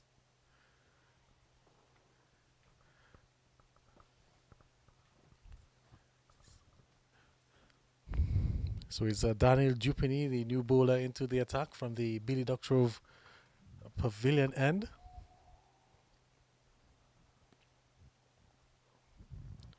There's been so much talk about the pitch, Compton. Yep. It appears as if they are on a different surface at the moment. But the Divers off to a relatively good start, just a bit under 10 runs per over. They want to keep it at about there, 10, 11, possibly even 12. As they look to post as big a total as possible. Maybe Daniel Dupini has other ideas about that. Let's see what happens. Usually he's a tight bowler, Dupini.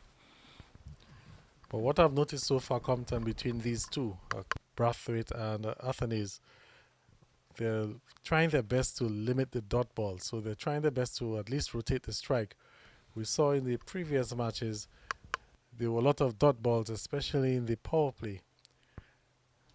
Yes, very good observation there, Gavin, of course, and that should be the idea. Keep the score ticking over, pick the gaps, and when the ball comes in your arc, have a go. But of course, runs must come into the basket by every possible means, turn even good balls into singles.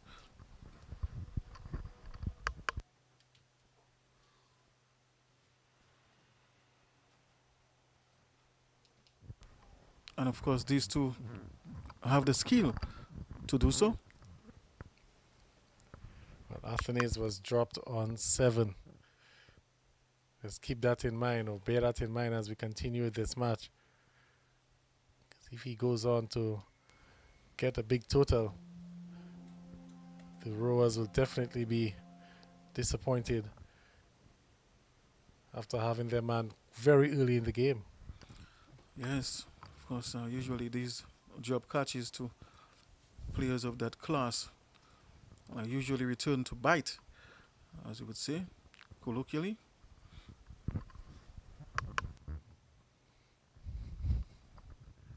We've had some relatively good weather today, Compton. Yes, there was a slight threat of drizzle there, but didn't sustain. So it's clearing up even further now, and the sun is streaming down nicely onto the ground.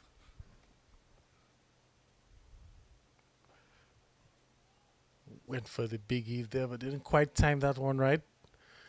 Just be the single. Also, end of the over. Good over from Daniel Dupini. Just the 3 runs off it. Just what the doctor ordered. And after 3, it's a champion with Divers. 26 without loss.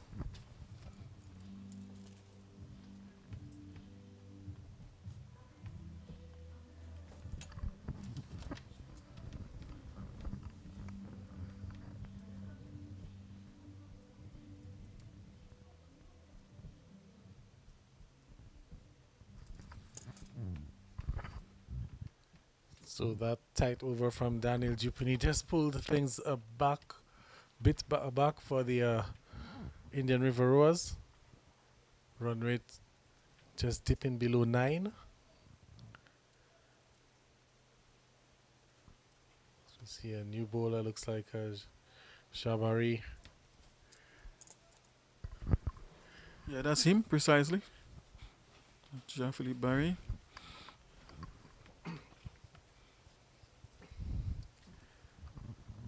So it's Brathwaite.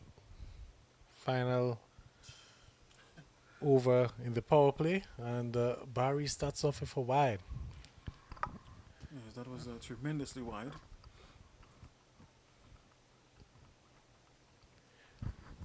So Compton, the Divers are probably looking to reach in the region of 45 maybe at the end of the power play.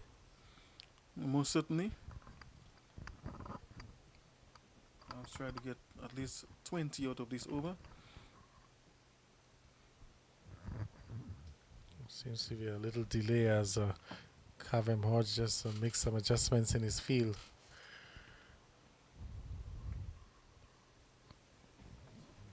Yes,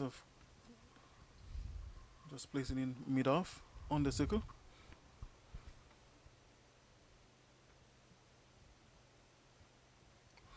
Of course, this one squirts off the inside edge. And of course, they'll get the run. Not quite timing the shot as he would have liked. Was aiming towards the mid-wicket region. But the ball coming off the inside edge, rather. Probably tried to hit it too hard as well, Compton. That might have been the case, most likely. Looks a big lad, Cheyenne Brathwaite. Well wrapped in muscles. Very strong fellow. And on the other end, quite the opposite for Alec Athanaze. And he's a batsman who doesn't rely on his power, but on technique.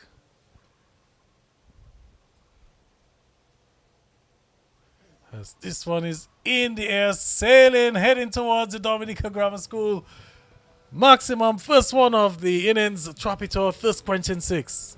Oh yes, of course, that was short, drifting slightly down the leg side. Of course, Afani has been in tremendous form, just helped it away towards the stadium fence, and I'm sure they will be quite pleased with that. Was inching towards the 40 mark, so it's now 31. Let's see how Barry will respond, because you can see he's getting just a little word of advice from one of the teammates. I think you'll need plenty of that, Gavin. So Alec Athanaze up and running, dropped on 7, but he's moved on to 19 of 12 deliveries. It's 34 now, without loss. Let's see what he has up his sleeve. And of course, we'll discover what sort of advice was given to him. Here's Barry again. Short one. This one is in the air. Same result. Goes to the boundary. Bullseye Pharmacy Clinical 4. I'm just wondering if the advice was to bowl another short pitch delivery like this. Because it's certainly costing them runs, especially bowling to the informed Alec Athanaze. Might be better off trying to execute the Yorkers rather than the short pitch delivery.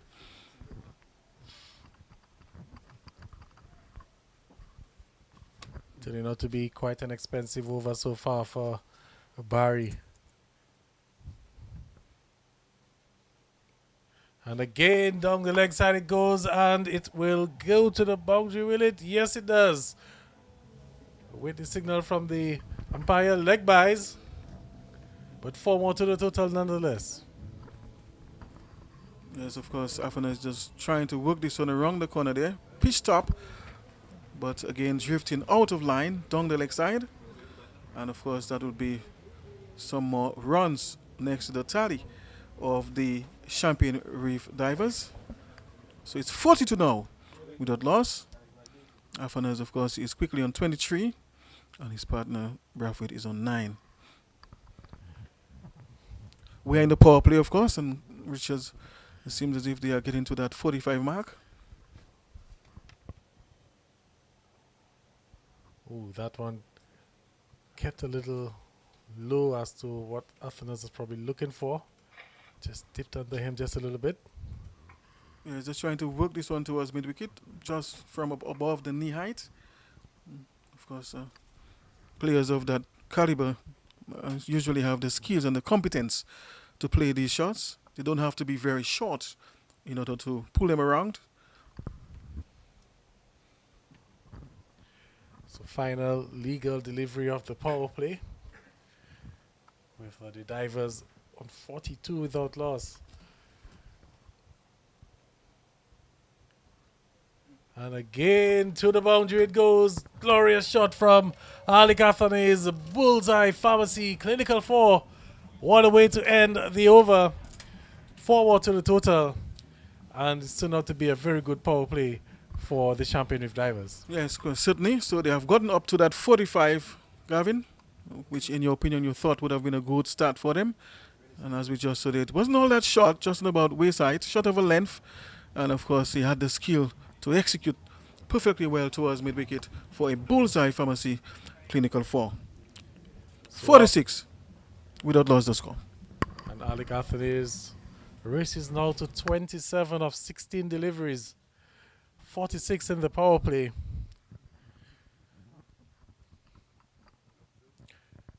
And you can see how he's making a batting look quite easy on what we've been told has been a difficult pitch. Oh yes, very certainly. Really made it look easy, as you said, Gavin. I hope the other teams are taking notes. It's all about adjusting, Compton, and he's adjusted quickly. Vincent Lewis as well. He adjusted quickly when you heard him in the post-match interview. He noticed that the pitch was playing a certain particular way. He made the adjustments. Yes, so it's all about the mindset as well. So you have to mentally make the adjustment and change your approach slightly to adapt to conditions. Well, the better players usually do that. The new bowler, Ethan Doktorov. And he's welcomed for boundary. Bullseye Pharmacy Clinical 4, Cheyenne Brathwaite gets into the act. And it's the 50 mark, so 50 up for the champion with divers. And I must say that was a very interesting shot. Went down on his knees and pulled it around. Ambitious as well. Yeah, but interesting. He got the reward. Really seemed like a blend between a sweep and a pull. Very interesting shot there.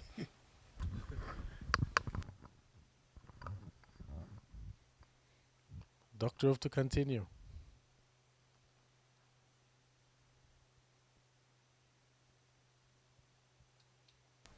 They're really putting pressure on the fielders as well. So they are not just picking up the boundaries, but they're really putting some pressure on the fielders, taking the quick singles, even straight to man.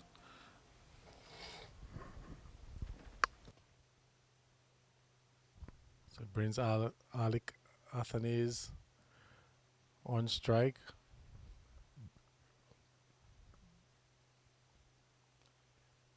You can see the rowers just making some adjustments again in the field.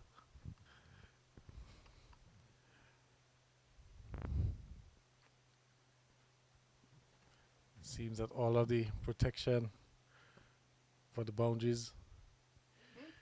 Ooh, dropped catch was that? I was wondering if he was okay, because the ball came back to him quite quickly.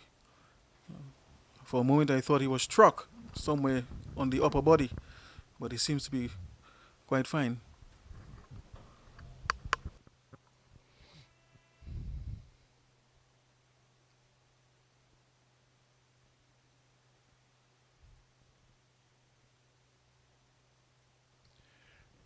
Doktorov seems to be losing his footing.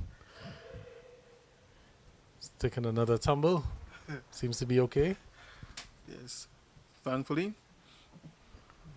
But that just shows as well that he's putting in the effort. Yes.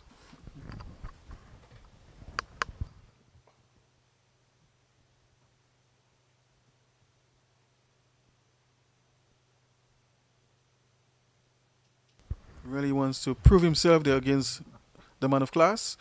But not this time. The class belongs to Athanaze as it goes all the way over the fence for a Twapito thirst quenching 6. Just picked it up. And so effortlessly as well, Compton. Let's have another look at it. Just using the pace and helping it along its way. Scooping it over the boundary ropes for another maximum. Yes, of course, and that's one of the trademark shots of Alec Athanaze. Anything on about the leg stump at that length, of course, he will swivel it away for 4 or 6.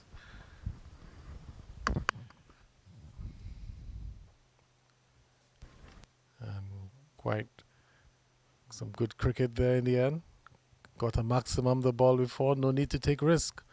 On the next ball, brings us to the end of the over. 12 off it. At the midway point, it's 58 without loss. The champion with divers. Time for a change in commentary. It's going to be Ali and Christopher, Well, along actually, with we'll have a double change. Ali and Christopher and Joel Mingo. and Joel Mingo. will be going in.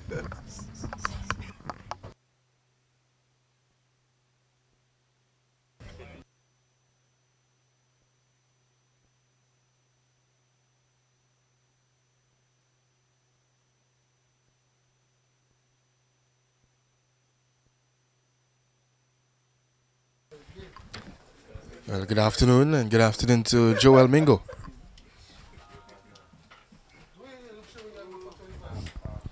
Afternoon to the listeners and good afternoon to our viewers here on Worldwide.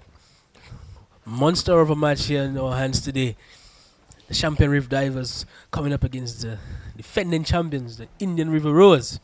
As we see the Champion Reef Divers getting off to a fantastic start at 58 without loss, going at a run rate of just under 12 and over. Alec Afanaz is on 30, and a very destructive Cheyenne Brathwaite is on 14. Alian, when you look,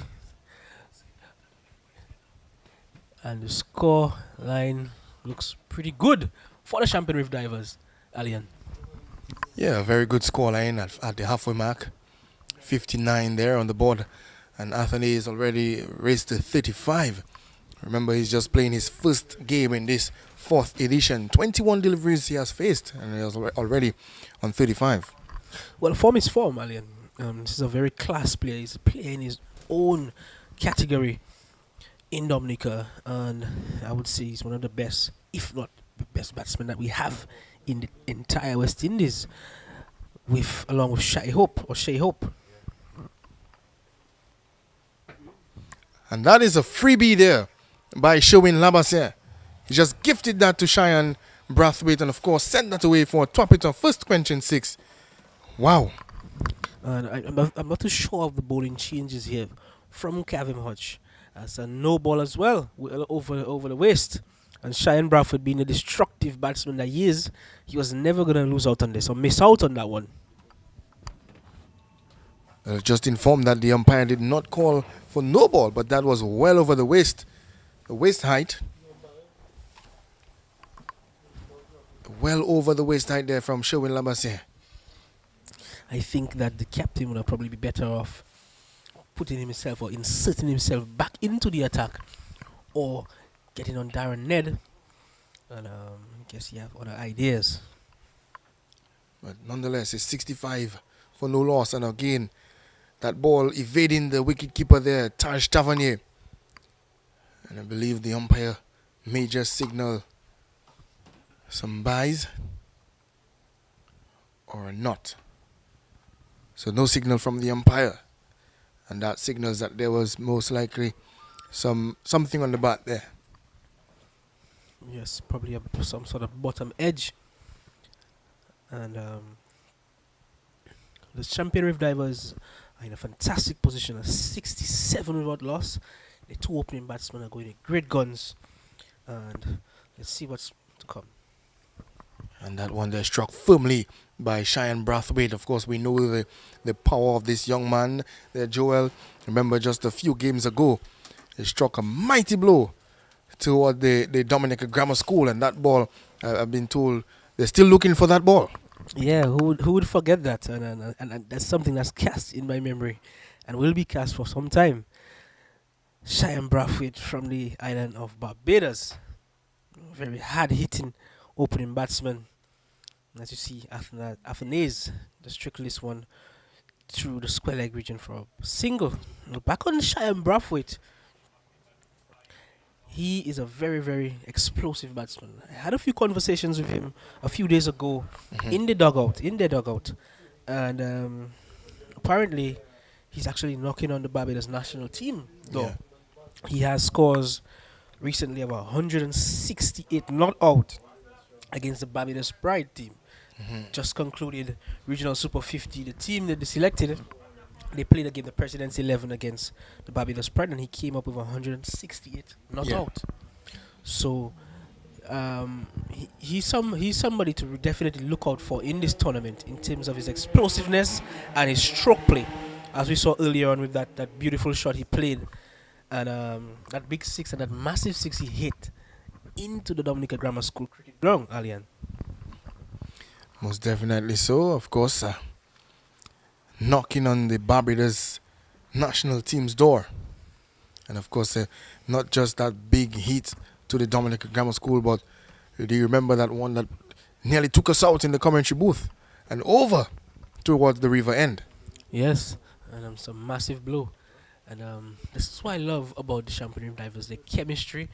And there's a lot of thought process that goes into the squad, and I know that.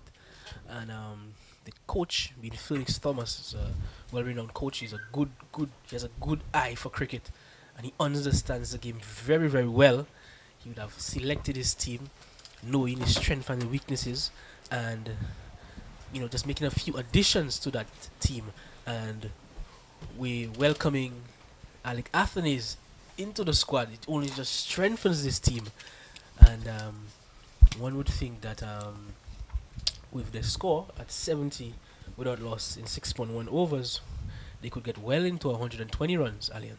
Well, if they keep going the way that they're going now, I do agree with you. Because that one there struck firmly again by Brathwaite, but only just a single. And it's just what we spoke about earlier in the first game. And we spoke about timing, we spoke about placement, hitting the ball in areas where it actually is going. And Alec Athanaze is actually demonstrating what we were speaking about all this time.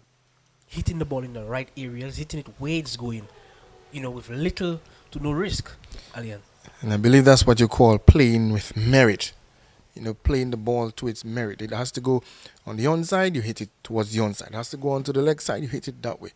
Majority of the batsmen we've seen throughout some of the games, trying to take the ball off on the off stick and send it over to mid-wicket. And as we're talking, Brathwaite, power in his hands there, struck some mighty blow. That one sort of flattish, top it on, first quenching six. Yes, Alian, and I did my research on this youngster. This guy is a serious cricketer, I can tell you that. And the way he bats, he's one to look out for. I've been boasting about this in the comment box, and we guys are seeing this. He's a serious talent, and if this is sign of things to come, and this is definitely sign of things to come, Alian, the Champagne Reef Divers will be very, very, very excited about this Cheyenne Brathwaite.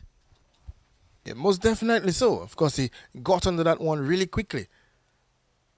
Okay, now, sensible cricket.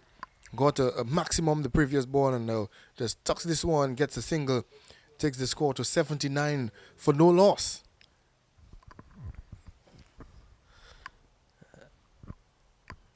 Joel, we're watching a wonderful game here this afternoon. Oh, yes.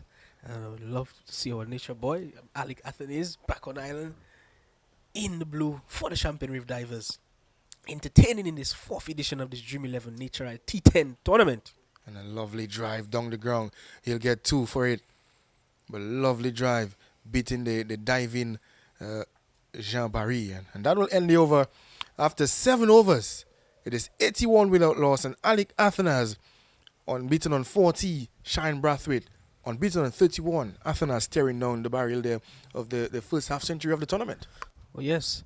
And Athanaze is a fantastic cricketer. He has a great eye for the game.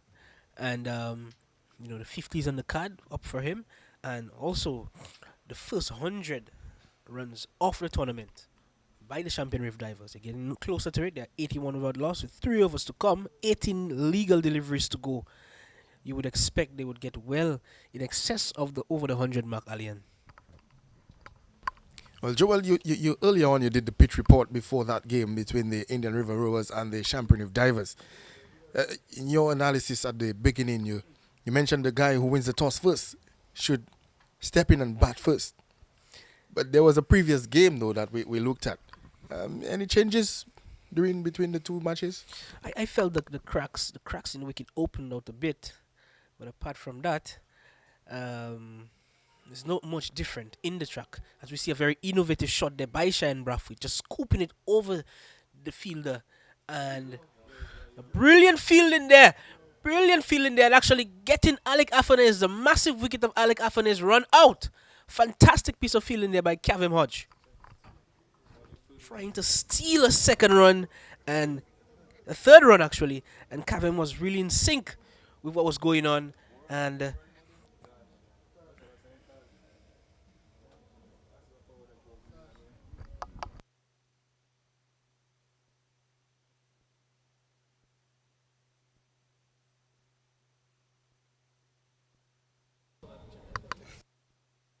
And some good throw there from the fielder, the Indian River Rower fielder, of course, and that brings to the end. Alec Athanas, after a very good start, has to go for just 40.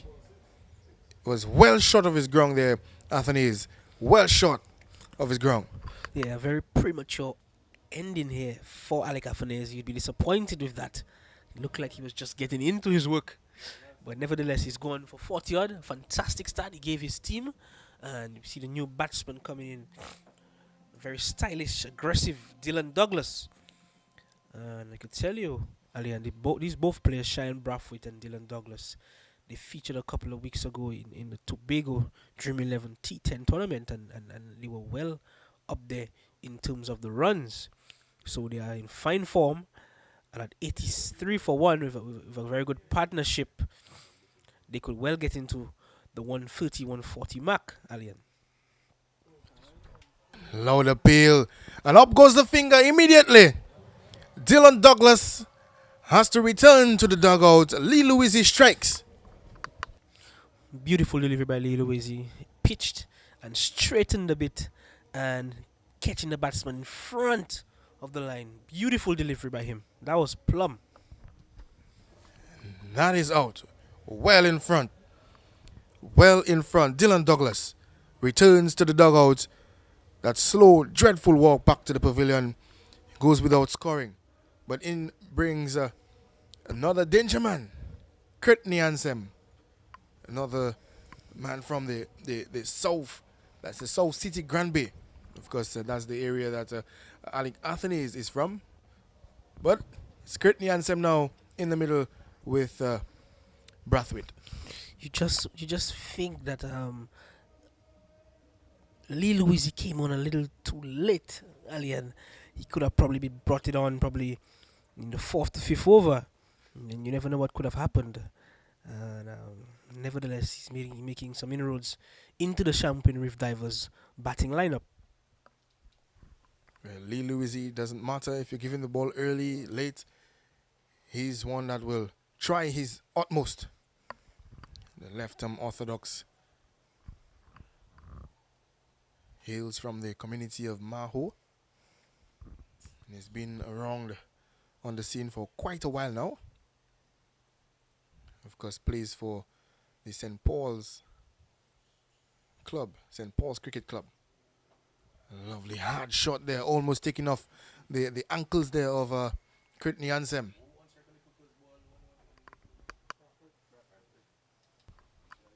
Hard shot down the ground there by Brathwaite. Some use of the feet.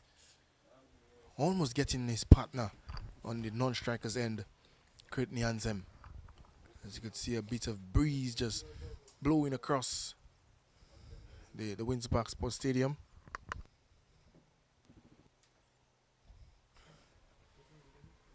And this one sails over mid-on for a beautiful twap it off first quenching 6. A very short delivery. Courtney Ansem had ample time to hit this one anywhere, and he just stroked it over the long on area for a maximum. Champion Reef Divers nearing that 100 mark, and they'll be eyeing that. There's a wide delivery this time. 92 on the board. Lee Louisi, as we would say, trying to hide that one. You can't hide for too long, Alian. Well, not with somebody like Courtney Ansem in the wicket. Let's not forget there's still Cheyenne Brathwaite still at the crease with 2 overs left. There could be some carnage at the back end of this inning, Alian. And most likely, Lee Louisi trying to hide the delivery, and Cheyenne Brathwaite must be saying, You can hide but can't run for too long. And they're really beautifully placed in this game at 93 for 2, with 2 overs to come, 12 legal deliveries or legitimate deliveries to come. And you know, they could really make life really difficult here for the Indian Weaver Rowers. 93 for 2, and we'll see the reintroduction there of Kavem Hodge. Will operate from the Billy Duckshrift Pavilion. His first over just went for 7. So Kurt Niansem unbeaten on 8, and he'll face Kavem Hodge. Hodge, left arm spinner. Wide outside the off stump, and Kurt Niansem fishing for that one. Just get a single. Takes the score up to 94. Cheyenne Brathwaite, they're unbeaten on 34 as we look up to the eastern side and the mountain tops. We see some white covers. So chance of rain. But will it affect us? That's a big question, Joel. Yes, it is coming across, those slight showers just coming across the mountains and heading towards here at the Windsor Park Sports Stadium. One thing I love about the Champion Reef Divers, they've gotten the boundaries, but they have also picked up the singles very well thus far. Good rotation of the strike, and we saw it early on between Alec Athanaze and Cheyenne Brathwaite. Yes, they were going for the big ones. They got some to go over the ropes. They got some boundaries, but they also took the ones, the twos. And we also saw when they tried to get a third, it cost them Alec Athanaze. Yes, and Kavem Hodge, captain of the Indian River Rowers, giving nothing away to Cheyenne Brathwaite.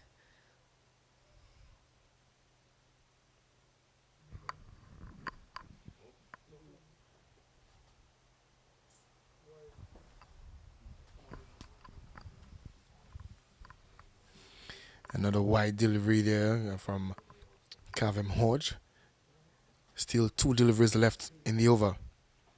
Cheyenne Brathwaite gets this one off the legs, comes back for the second, but he'll be home safely. So some good running between the wickets there, between Kurt Niansem and Cheyenne Brathwaite, running very well between the wicket.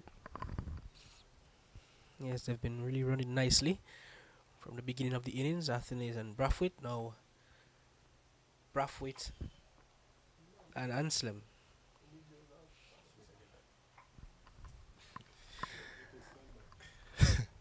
And that is the end of the over. After 9 overs, the Champion Reef Divers, they're 99 for 2. Just 1 away from the 100 mark. And Cheyenne Brathwaite unbeaten on 37. Kurt Niansem, they're unbeaten on 10. As we see now, some drizzle, light drizzle across the Windsor Park Sports Stadium.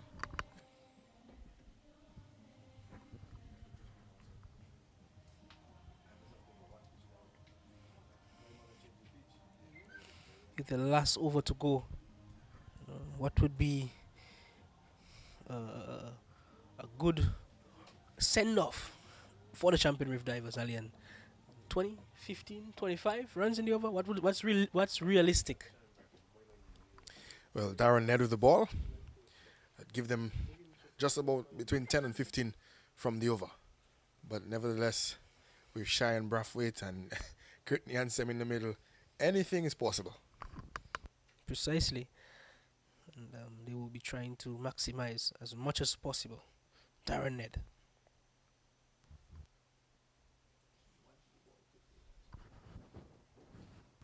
Well, Kurt Niansem, for big swing, needs to get his eye in. Needs to keep his eye on the ball and make contact. Big swing there. And I suggest, Joel, if he had gotten hold of that, definitely would land at the Dominica China Friendship Hospital. Very good single there by Courtney, getting the informed Cheyenne Brathwaite on strike. Anselm also is in some fine form as well. He had a very good knock the other day with the bat. As the 100 mark comes up, it's the first 100 of the tournament. 100 for 2 in 9.2 overs. Champion Reef Divers.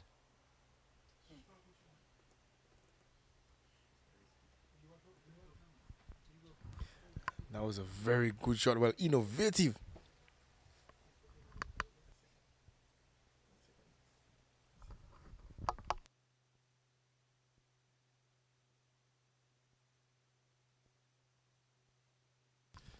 This is 101 for the loss of 2. And a very innovative shot there from Cheyenne Brathwaite brings Courtney Ansem into strike. And Ansem again with a big heave, missing everything. So far, just 2 runs coming from the over. Joel. Yes, he's better off trying to hit that one over cover as opposed to trying to hit it through the mid-wicket area. You clearly see Darren Ned is thinking, he's pushing it wide away from him and slowing up his pace.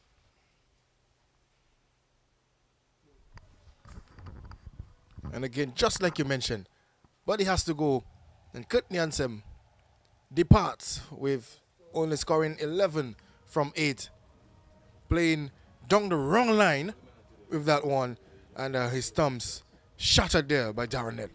Yeah, beautiful delivery there by Darren Ned, realizing that Courtney was trying to hoik him over mid-wicket. He slowed up even slower again and picking up his man. So Courtney Ansem goes back to the hut. 11 of 9. The Champion Reef Divers 101 for the loss of 3.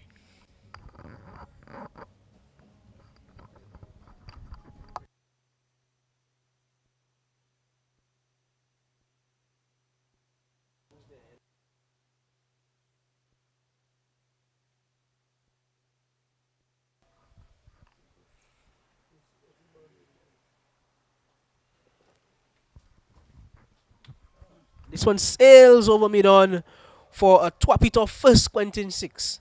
Beautiful shot there by Brian Joseph. And beautiful way to finish off the innings by the Champion Reef Divers. One would have thought they would have gotten a little bit more, but things slowed down when the likes of Alec Afanas got out, and nevertheless got to 107 in their allotted 10 overs. So Alian has rain, and you can clearly see the ground staff hustling onto the field to try and cover the playing area for this rain interruption. Well, it was some good going by the Champion Reef Divers. Of course, 107 for 3 on the board. Alec Athanaze came into the team and struck a well-played 40 before he got run out. But some good cricket, good all-round cricket from the Champion Reef Divers. The Indian River Rovers sort of, fought their way back into this contest. But nonetheless, 107 for 3 on the board. I think it's a good time to just mention a few of the sponsors for this tournament. Twapiton, Coca-Cola, the Dream 11, Cultural Division, Auto Trade, Vibian TV, Trading International Group, Stonehill, Joma, Flow, the Nathan Insurance, Quartz Ready Cash, D-Treads Tires Inc., Signal Band, Element Agencies, Cool and Smooth, Harris Paints Dominica Limited, Josephine Gabriel and Company, Quenchy, Do It Center, Bullseye Pharmacy, Dominica Freight System, C2 Juices, and the Discover Dominica Authority. As well as, Joel, we do have on the screen a match summary of the first innings. As we see the Champion Reef Divers getting 107 for 3 in their allotment of 10 overs. Alec Afanas starring with 40 of 25, and Cheyenne Braff with 38. Pick up the bowlers, Lee Louisi picking up 2 wickets with his turn at the crease.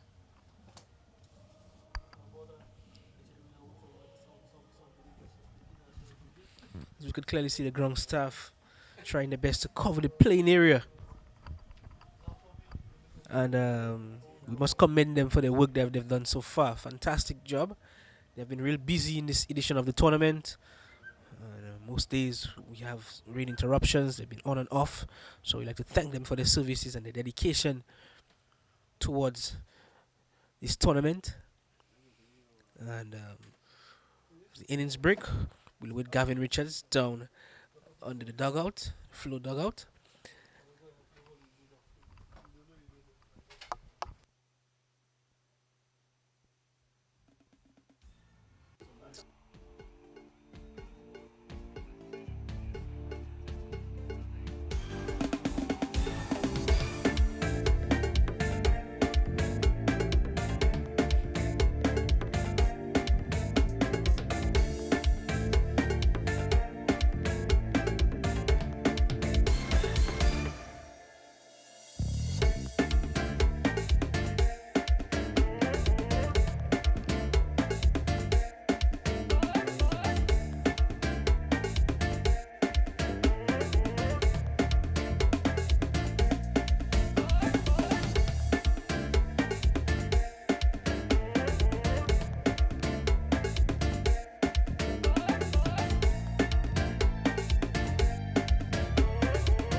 All right, everyone, we're at the midway point in this matchup between the Champion Reef Divers and, of course, the Indian River Rovers. Champion Reef Divers winning the toss, elected to bat first. 107 for 3 is what they were able to get in their 10 overs. Let's get some reaction from some of the guys on the field. Let's start with Cheyenne Brathwaite of the Champion Reef Divers. He got a 38 with the bat. And Cheyenne, what was it like out there? Well, it was a bit difficult, honestly. When the ball was in the pitch, the ball was lagging a bit, but Alec and I, we put on a really good partnership, and we got the team to a competitive score. Let's talk a little bit about that partnership. 81 it was. You guys were looking comfortable, although you said, the pitch was probably misbehaving a little bit. Talk to me a bit about it. Yeah, Alec and I, we were just looking for scenarios, so we were looking at 10 runs in the over at least, or at least 2 boundaries in the over. And it took a really special piece of fielding to get rid of Alec. Yes, it did. It was unfortunate, but that is cricket. All right, so now you got the runs on the board, 107. What's going to be your approach as you look to defend that? Well, like I said, we just let the ball in the pitch, and once our fielders keep up, we will do well. All right, well, thank you very much, Cheyenne Brathwaite. Wales from Barbados, overseas-based player for the Champion Reef Divers. Sherwin Labaster is going to be representing the Indian River Rovers. We'll just have a quick word with him.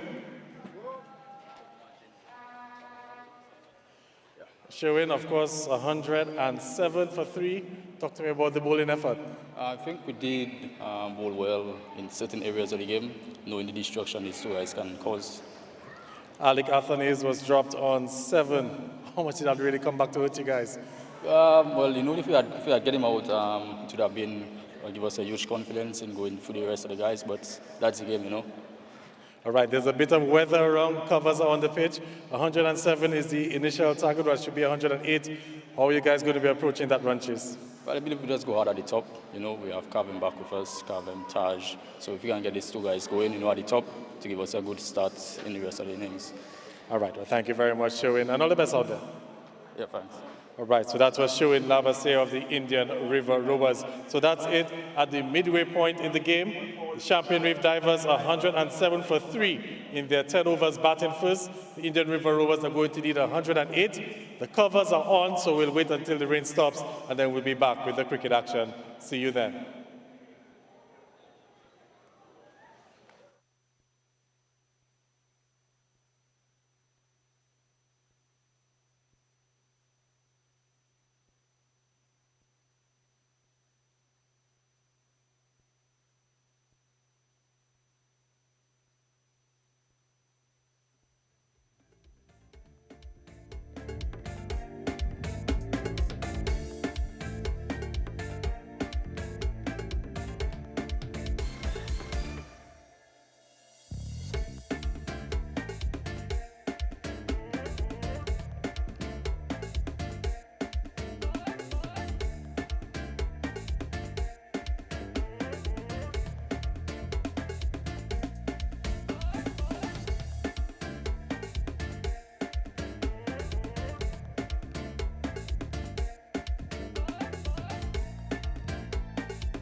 right here at the Windsor Park Sports Stadium, and the day that a lot of people have been waiting for. And I'm currently in the stands, and I gave her a name, Marsha Penrith, because she has been screaming from the first ball.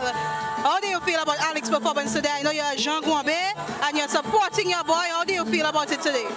Well, I feel very proud of him, seeing how they started, although the pitch is not playing at its best.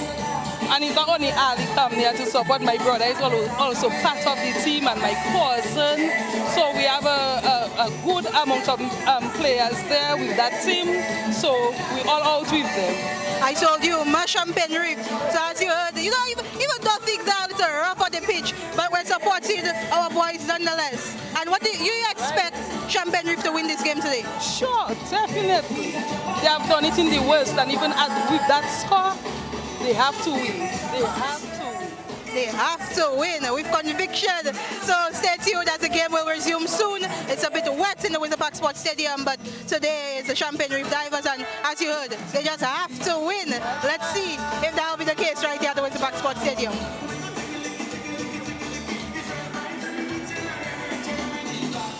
Thank you.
Mr. Ainsworth Irish, and the song in my background is saying about a happy place, and I know you are in a happy place right now.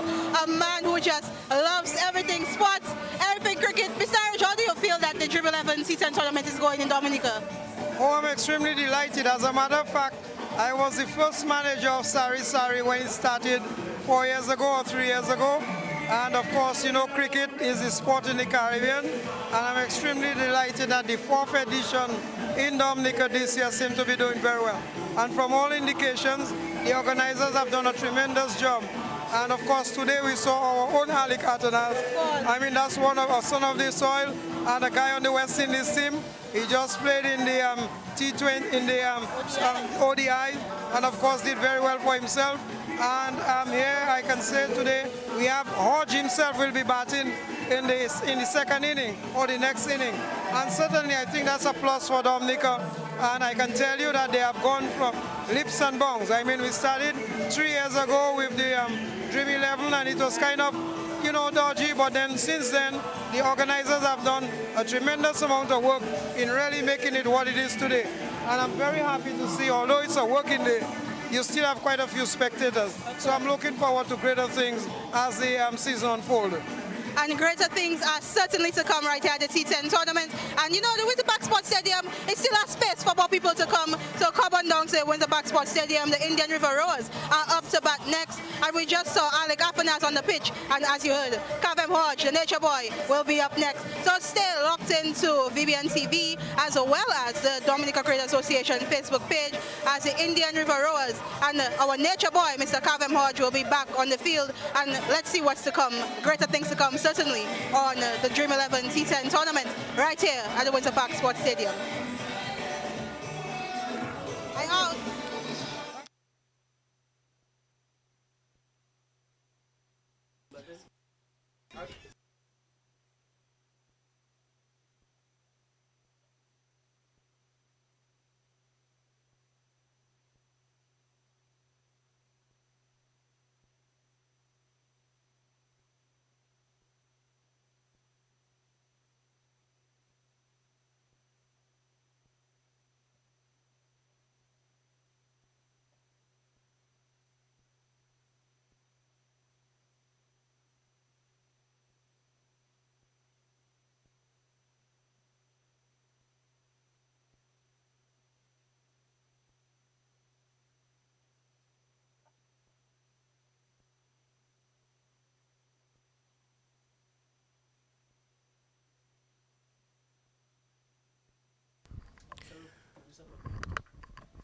Well, good afternoon once again. Welcome back to the Windsor Park Sports Stadium. We're here for the reply. The Champagne Reef Divers, they posted 107 on the board for 3. Well, right now, it is time for the Indian River Rowers to chase that down and reply. They need 108 for victory. And of course, Kavem Hodge will be on strike to face the first delivery from Brian Joseph, will be operating from the Billy Doctorow Pavilion. Kavem Hodge, of course, has been doing very well for himself. And of course, his partner on the other end is Zuvian Ramsarup. Here comes Brian Joseph.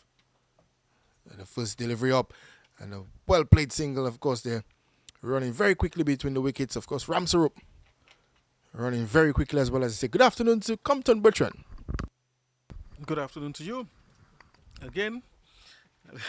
And good afternoon, of course, to the rest of you out there who are looking on. And I'm sure you must have seen some exciting cricket already.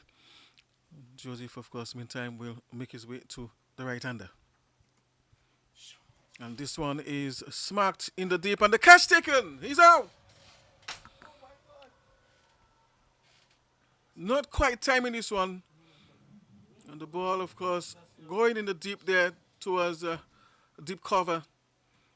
And, of course, the fielder there making no mistakes to dismiss, of course, Ramsarup, that is. And so the Indian River Rowers losing their first wicket. Unfortunate for them, Christopher.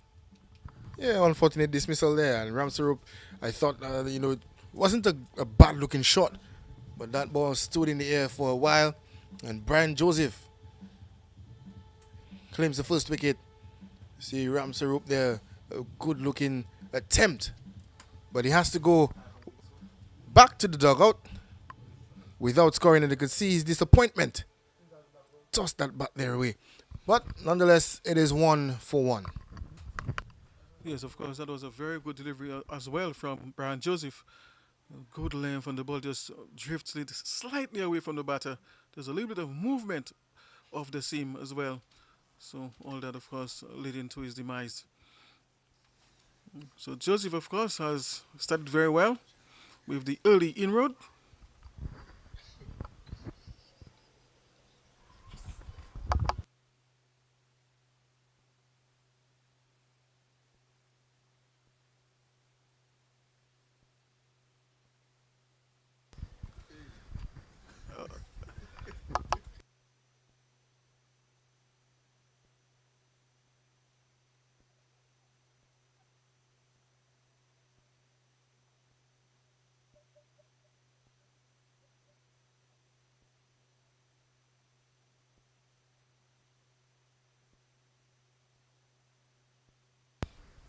Of course, going for the big give.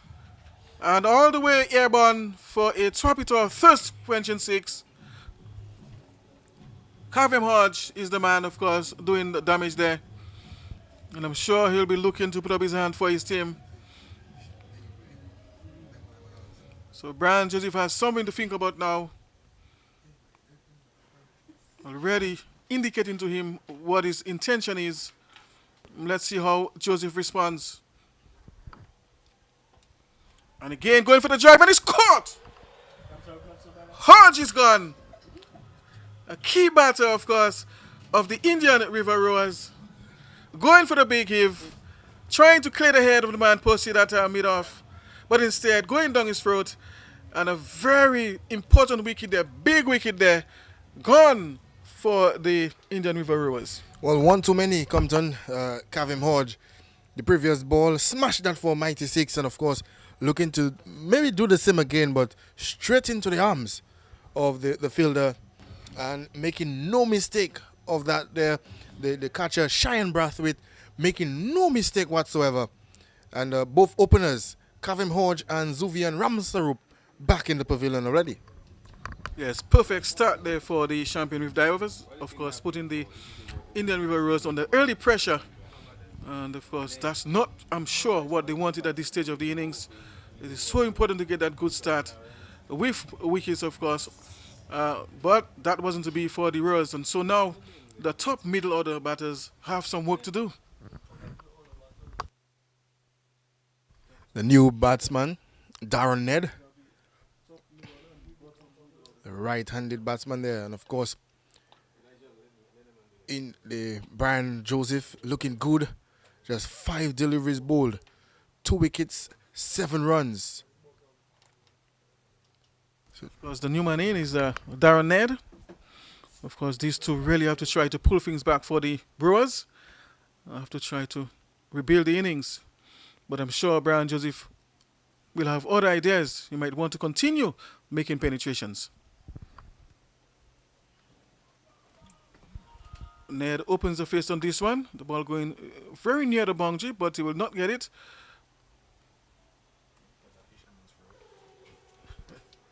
A very good arm there from the boundary. And of course, that takes us to the end of the over. 10 for 2, the score. Well, Compton, it's a good score after the first over, but already 2 casualties. And the Champion Reef Divers, they'll be very happy that they've already seen the back of Kavem Hodge and, of course, Zuvian Ramsarup. So it's 10 for the loss of 2. The Indian River Rowers, they still need 100, well, not 100, but they still need 98 for victory. And they're already there on the back foot. As we see, the new bowler, Sebastian Brumant, will be operating from the media center end.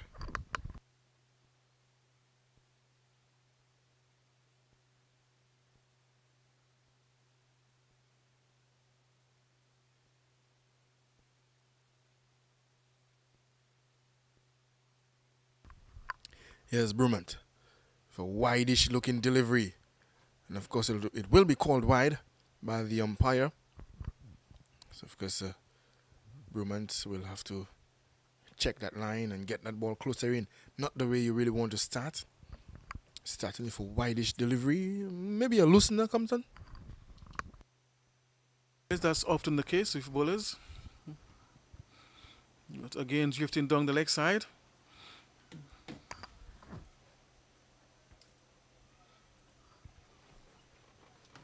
Good work behind the stumps there. Yawani Regist. Good glove work. You know, he's a very good, tidy young keeper. But it's always difficult when the ball is strained down the leg side, Compton. Sometimes it's very difficult with the batsman in front of you. Yeah, you're quite right on that. And very good delivery there by Sebastian, getting this one on target this time around. He would want to continue on that line and keep the Indian River Rowers under pressure. Of course, meantime, they would want to rebuild their innings, of course, these two. They don't have a lot of time to do so, But of course, cricket is cricket, irrespective of what version you're playing. When you lose early wickets like that in the power play, then of course you are looking to rebuild. Chance of a run out there, but did not execute well, and so of course the batter survives or lives to see another day. But that easily could have been a run out, Christopher. Very much so. And I believe an underarm throw would have worked better from that position that Sebastian Brumant is. An underarm throw. Of course, he looked to pelt that ball at the wicket. You could see the keeper there, but had that cut in the stumps come to, it would have been a different story, though. Yes, he was nowhere in the picture. But Brumant will continue. Just 2 legal deliveries bowled, and of course a lovely looking drive. And they'll only get 1 for it. Darren Ned, 14 for 2. Of course, there's 2 batsmen at the middle. They will have to consolidate and try to work their way back into the game. They've lost 2 scalps already. Kavem Hodge and Zuvian Ramsarup. So of course a very good innings. Somebody will have to play a very good innings here this afternoon for the Indian River Rovers. Another good looking delivery by Sebastian Brumant. Yes, seems to be getting the ball to tail back into the right-hander from over the wicket. Right up in the block hole, thereabout. But almost losing his balance there. So that's a sign of movement.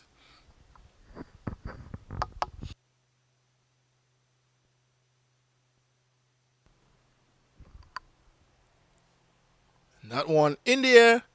A chance for a catch. And Dylan Douglas will not drop this one. And that is the end of Taj Tavernier.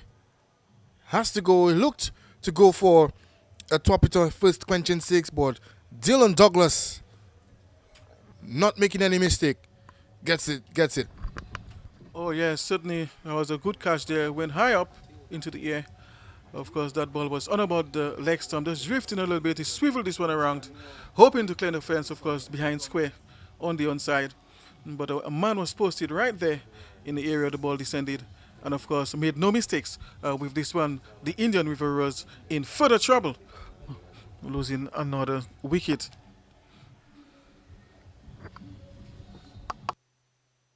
Well, Compton, they have slumped into further trouble, like you said. 14 for... And with that sort of total on the board, they remain 94 for victory. 14 for the loss of 3. As you see, Naveen Patil just walked into the middle. For the first few games, Patil has been opening the batting and is now down the order as the number 5 batsman. And of course, the Rovers have just been saying that a good innings, a big innings is needed there. A big partnership is needed. Yeah, you're quite right on that. And they really need to consolidate right now. It's Brumant once again. And Patil with the very first ball. Does it have the legs to go? Well saved there by Courtney Ansem. Good work. Because that ball was trickling away for a clinical 4. Yes, very good work there by Courtney Ansem. And good return throw also by Alec Afanez from the boundary. So nice combinative effort there by the 2 fielders. And of course that takes us to the end of the over. So after 3, it is 16 for the loss of 3.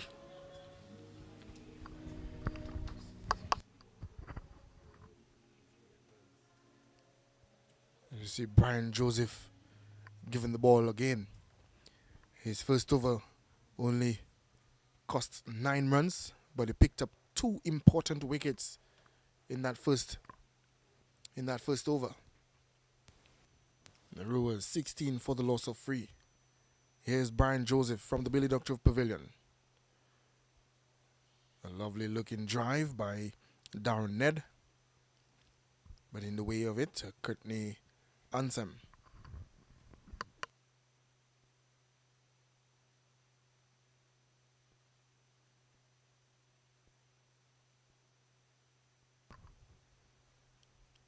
$92 required because the Rowers Compton will have to bat very deep this afternoon if they are to overcome the Champagne Reef Divers. Yes, certainly. And confusion there. Miscommunication, chance of a run out. And of course, he's gone. Patel running down the track wasn't in sync with his partner. His partner did not, of course, agree with that run. So there was a lack of communication there. He was halfway down the track, sent back apparently, and of course he has to make his way back to the pavilion. So of course the Indian River Rowers losing yet another scalp, and it certainly doesn't look very good for them at the moment.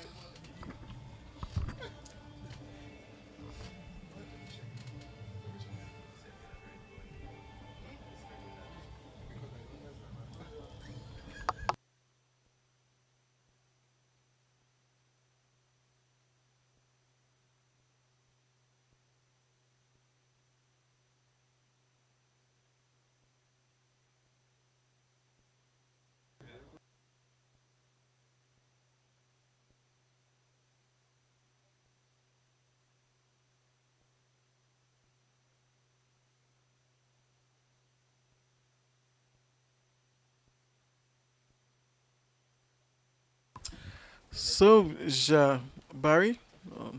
Jean-Philippe Barry is at the crease now to replace, of course, on Dr. Patel as Brian Joseph makes his way to the right-handed Darren Ned.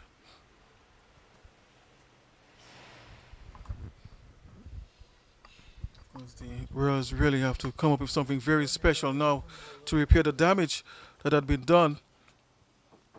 We're already losing 4 wickets for just 18 runs, and we are still in the power play. So that's really not a very good situation for them, having to chase 107. That is certainly a Mount Everest total for them at the moment.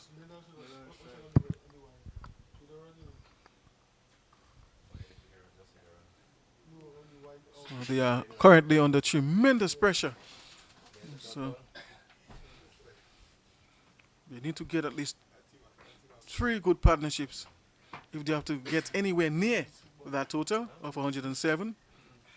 Of course, they need 108 precisely for victory. Brian Joseph.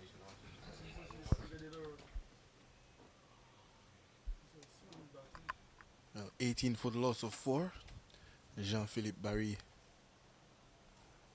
and Darren Ned in the middle now.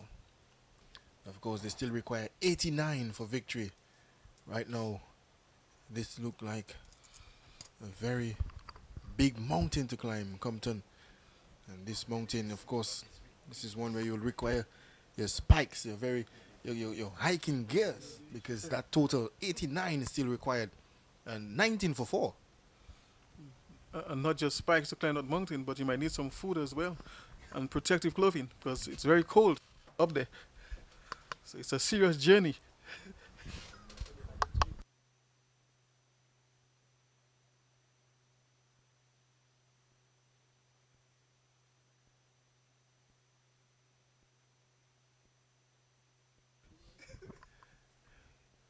Brian Joseph continues. The big swing. That one in the air. Dylan Douglas under it. Oh, a very good attempt by Dylan Douglas, but looks to most likely have injured himself with that attempt. Looks to be in some discomfort there, but a very good attempt by the youngster. There's certainly a diving effort there, but hopefully he will be okay after receiving some attention from the medic.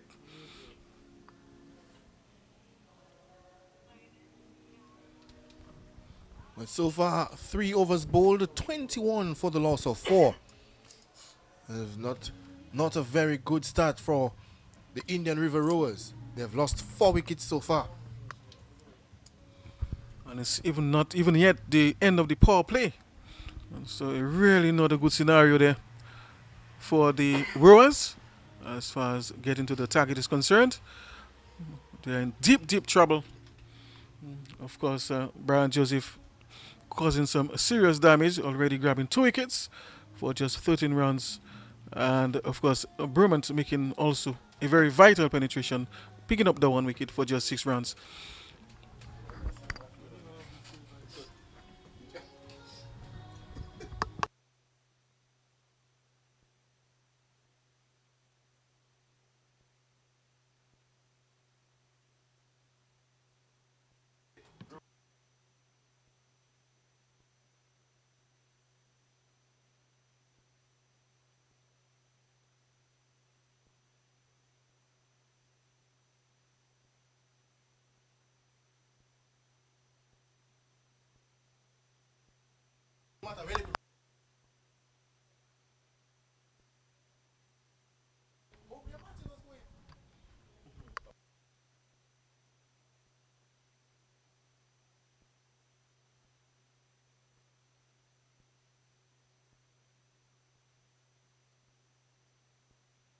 Of course, Dylan Douglas has been removed from the field so to get further treatment, but we are back.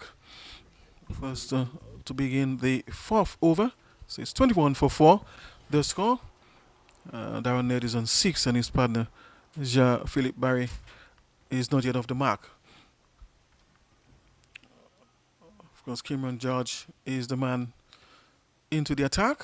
Of course, had a very good day at the office in his last match he played. Picking up a hat-trick. I think the first hat-trick of the tournament. Cameron George.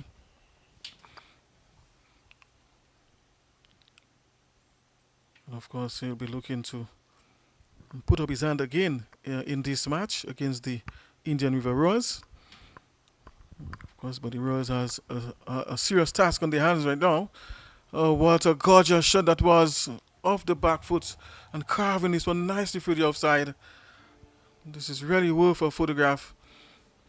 So it's a bullseye pharmacy, clinical 4.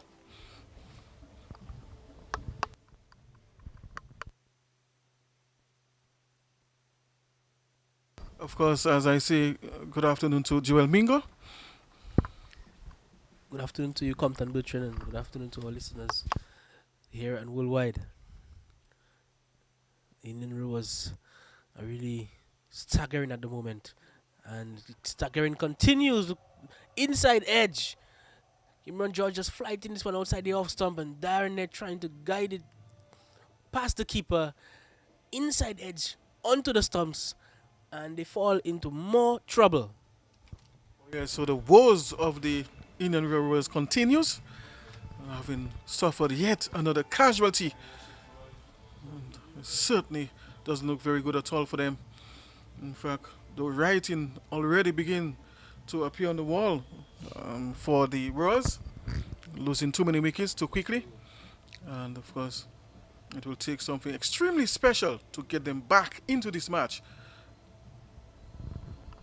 Yes, the Rowers really finding it difficult this edition of this Dream 11 HRLT 10 tournament. 26 for 5 in just 3.3 overs, 6.3 overs left. They require for the 82. And they would, as you rightfully said, they would need something really special from here on to get them over the line.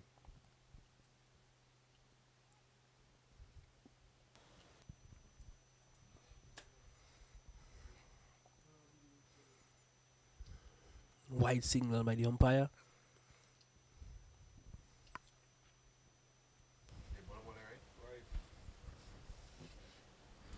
We are still in the power play.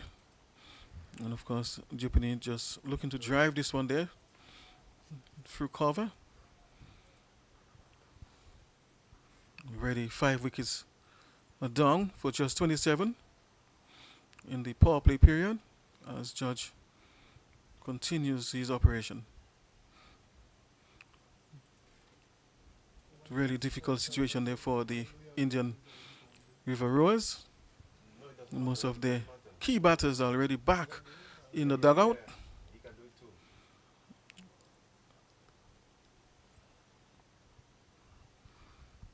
And almost losing another one. Ball passing very near the off stump. So that takes us to the end of the over.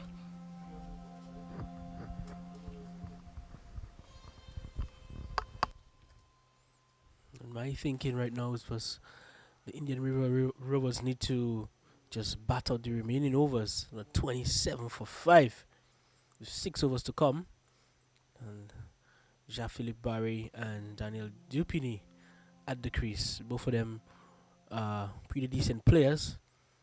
But as we see, the overs are counting down and running down. And the score is not really moving too much. It's really stagnant at the moment for the Indian River Rovers.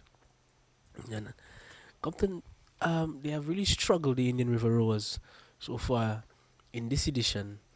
What have they done wrong? Or where are the areas they need improving on going forward in this tournament? It's not easy to put a finger on their particular situation, but we've seen so far that their batting is not working, so they'll have to take a hard look at their batting lineup and perhaps make some adjustments, change positions, and of course they might want to also look at their approach as far as their fielding. But this one goes through, and it appears to be 4 byes, 4. And that will certainly help their cause, of course. They really need many of those at the moment. We'll have to take it any way it comes. So, to come back to your point, the coach and management really have to look, carefully at the games that they've played so far, and really come up with, a strategy that works. But they have to find it among themselves.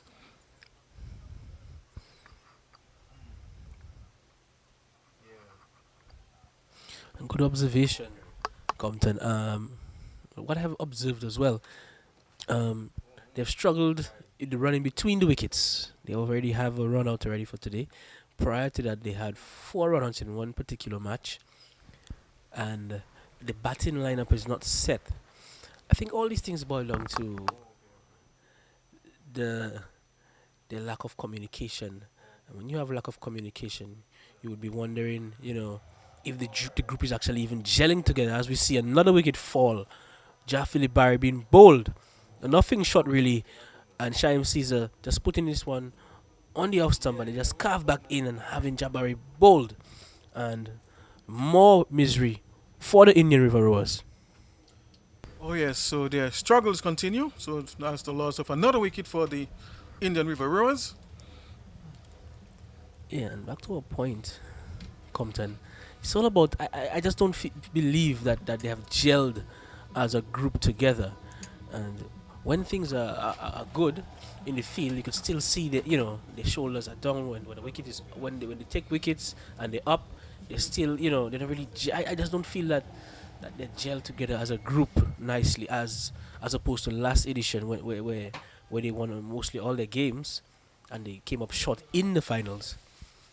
And, that's something for the management and the coach to actually sort out and sort out pretty quickly, if our observation is correct.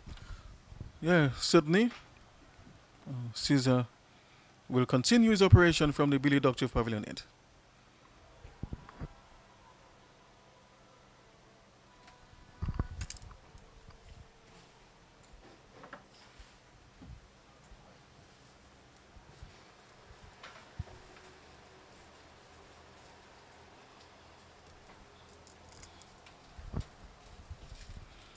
Of course, the score now is 32 for 6.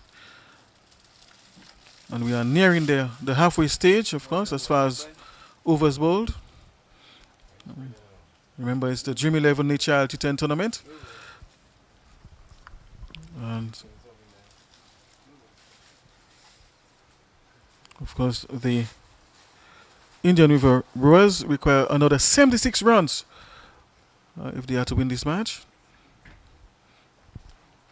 But up until this time, it doesn't look possible at all. They are very far away from that. Having lost 6 wickets already. They are in a very, very deep, dark hole. I think it's all about strategizing and coming fresh.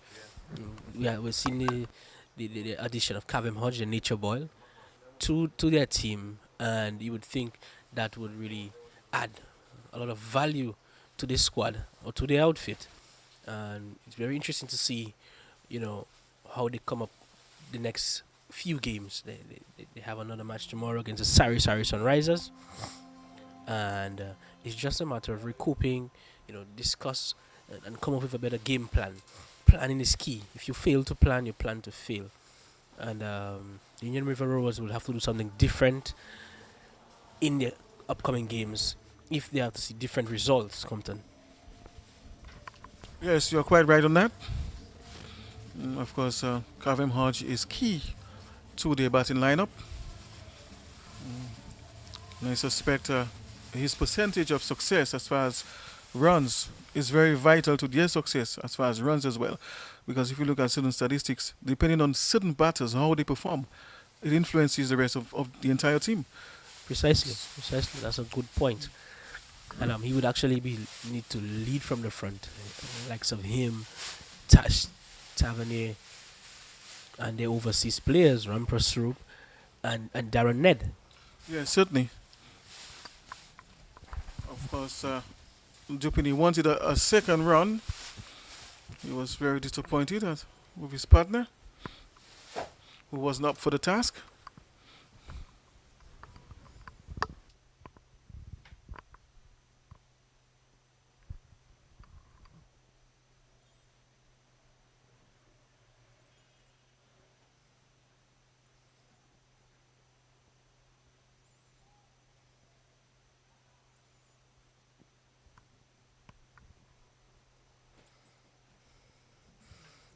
As we could see, Compton, that the Indian River Rovers are on the verge of being bowled out, and they would really not want to get bowled out, especially in a T10 match. Yeah, certainly. Of course, singles, pick the gaps and look for the boundaries.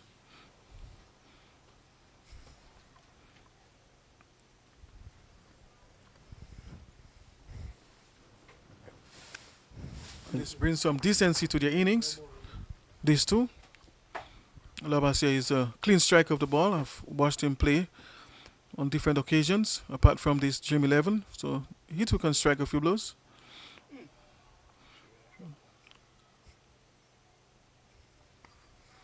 But I suspect there is already a communication problem between these two batters. That's the second time they put themselves at risk of being run out. Yes, and we was alluding to that same point earlier on with the communication. You could clearly see there's a communication error in this team, and it's affecting the way that they play. So one has to think that is the team actually gelling together as they should? Something is wrong in that department. Certainly. Of course, that takes us to the end of the over. So after 6, it is 36 for 6.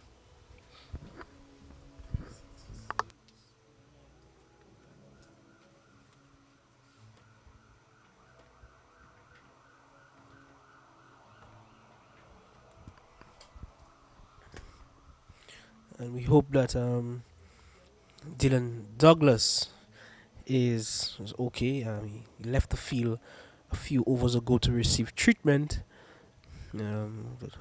for attempted catch. And as I said, we hope that he's doing well and it's nothing too serious. As we see the introduction of Courtney Ansem from the Billy Doctor of Pavilion N.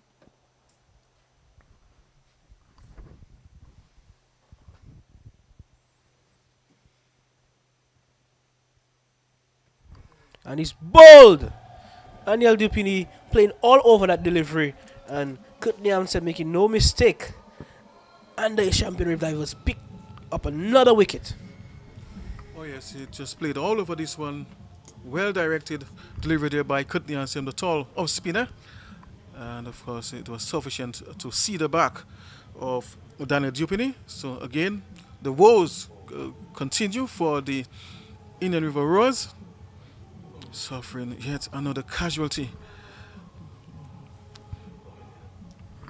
Of course, the target of 107 is becoming more and more distant.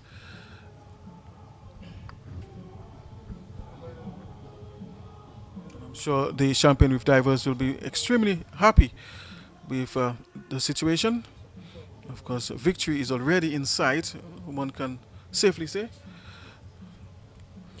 Well, this game is a game of various uncertainties come to about at 36-7 with 3.5 overs left and 72 runs to come.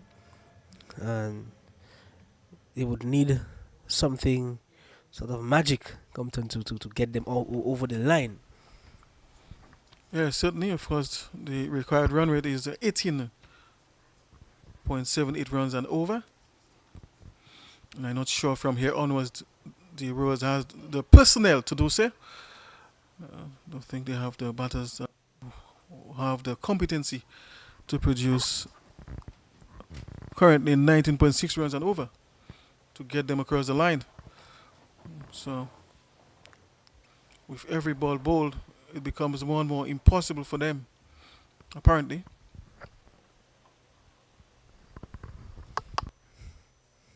As you could see the difference in the two teams. The Champion Reef Divers, came prepared, came with a plan, and you could clearly see earlier on Athanaze and Cheyenne Brathwaite actually taking the initiative and taking the attack to the Indian River Rovers. And I think the game was lost, even probably, that's my opinion, way before they took the field to have a bat. And, the Indian River Rovers losing their previous games, they'd be low on confidence. And the captain, after that, would be aware of that.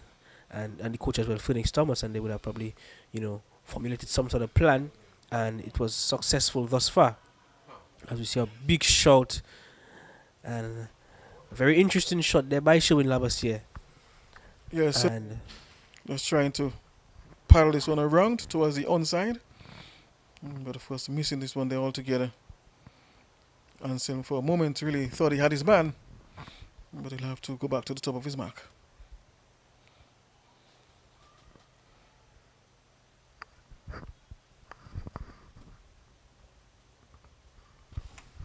So that's the end of the over. After 7, it's 38 for 7. Of course, they need another 70 runs for victory. And of course, currently the required run rate is 23.33. They are only going at 5.43, Mingo. Yes, they had a poor start. And, in these T10 tournaments, if you have a poor start, it really affects, the middle order. And you could really see that effect taking its course right here. Yeah, so only one person getting into double figures. That is Darren Ned. Everyone else, it appears to be a telephone number. Single digits. It's never good to see these sort of scorecards. And they're staring down a massive defeat, the Indian River Roars.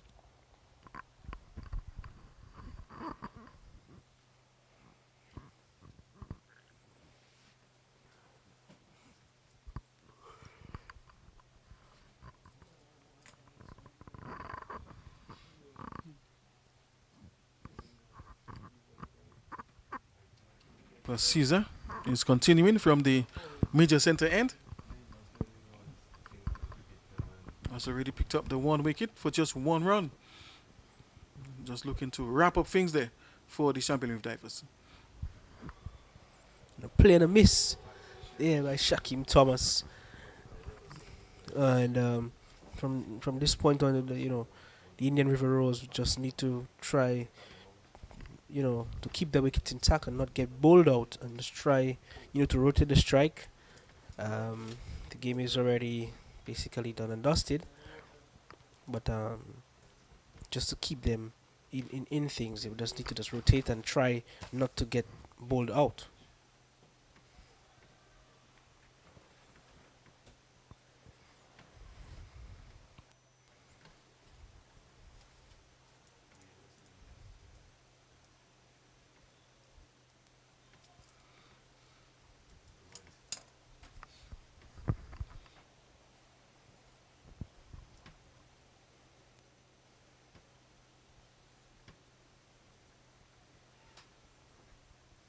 Things are pretty quiet at the moment. Short pitch delivery there, but just managing to find the man at mid wicket. And we'll only get one for that. It appears to be Jason. Also, Compton, it'd be interesting to see the combination that the Indian River Rovers use for the upcoming games. I've seen that they have the nature boy Kavem Hodge back. And previously they opened the batting with Navin Patel and Lawrence Wiltshire. Today we saw Zovian Rampersroop and Kavem Hodge at the top. So I guess they're still trying to find the right combination at the top of that order. And you know, in these games, T10, you know, getting off to a good start and having this right combination, and more importantly having an understanding between these two openers is crucial. Yeah, so it's an experiment phase for the Royals at the moment in the tournament thus far. Hopefully they get it right sooner rather than later. But Caesar will continue. And of course that's the second delivery in a row. He has straight down the leg side. Of course the sun currently is streaming down nicely onto the grounds.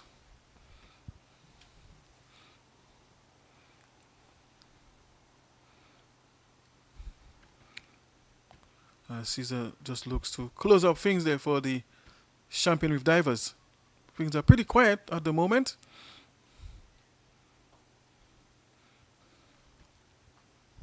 That's what the Royals need to do. They just need to just keep rotating the strike, you know, keep the wickets intact, not try and get bowled out, and just get as close as possible to the total.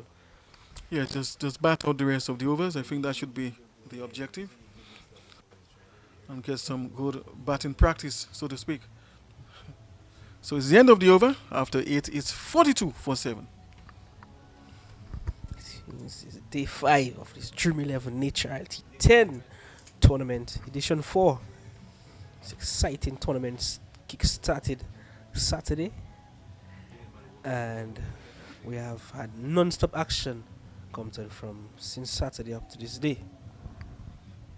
Yes, and there's lots more to come, of course, in the coming days.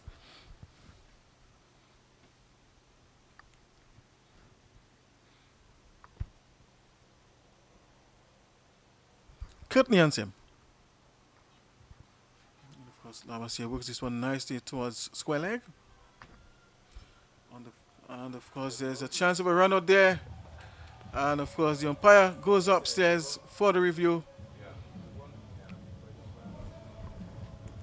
Really trying to steal a second runs. They're putting pressure on the fielders, but that might well be out. We'll have to wait and see. And he's gone, it appears, but let's wait for the signal of the umpire, of course. It appears from the replay that he didn't make his ground on time.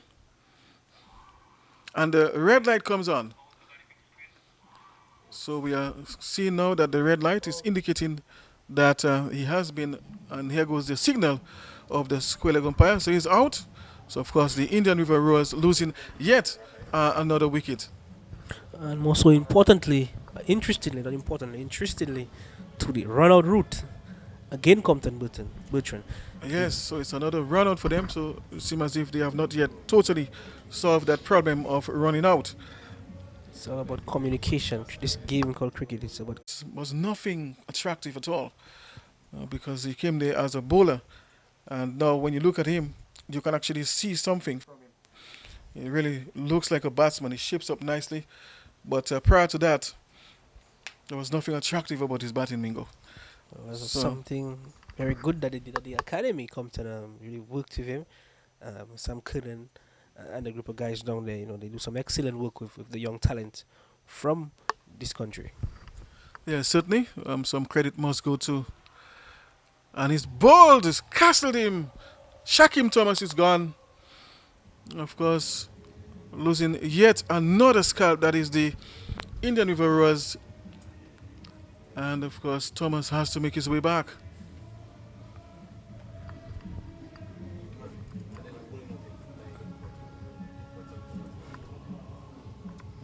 On the same point we was alluding to earlier, Compton, having the risk of being bowled out. They would not want to get bowled out. None that they got to 10 overs, and they're actually staring down the barrel of being bowled out.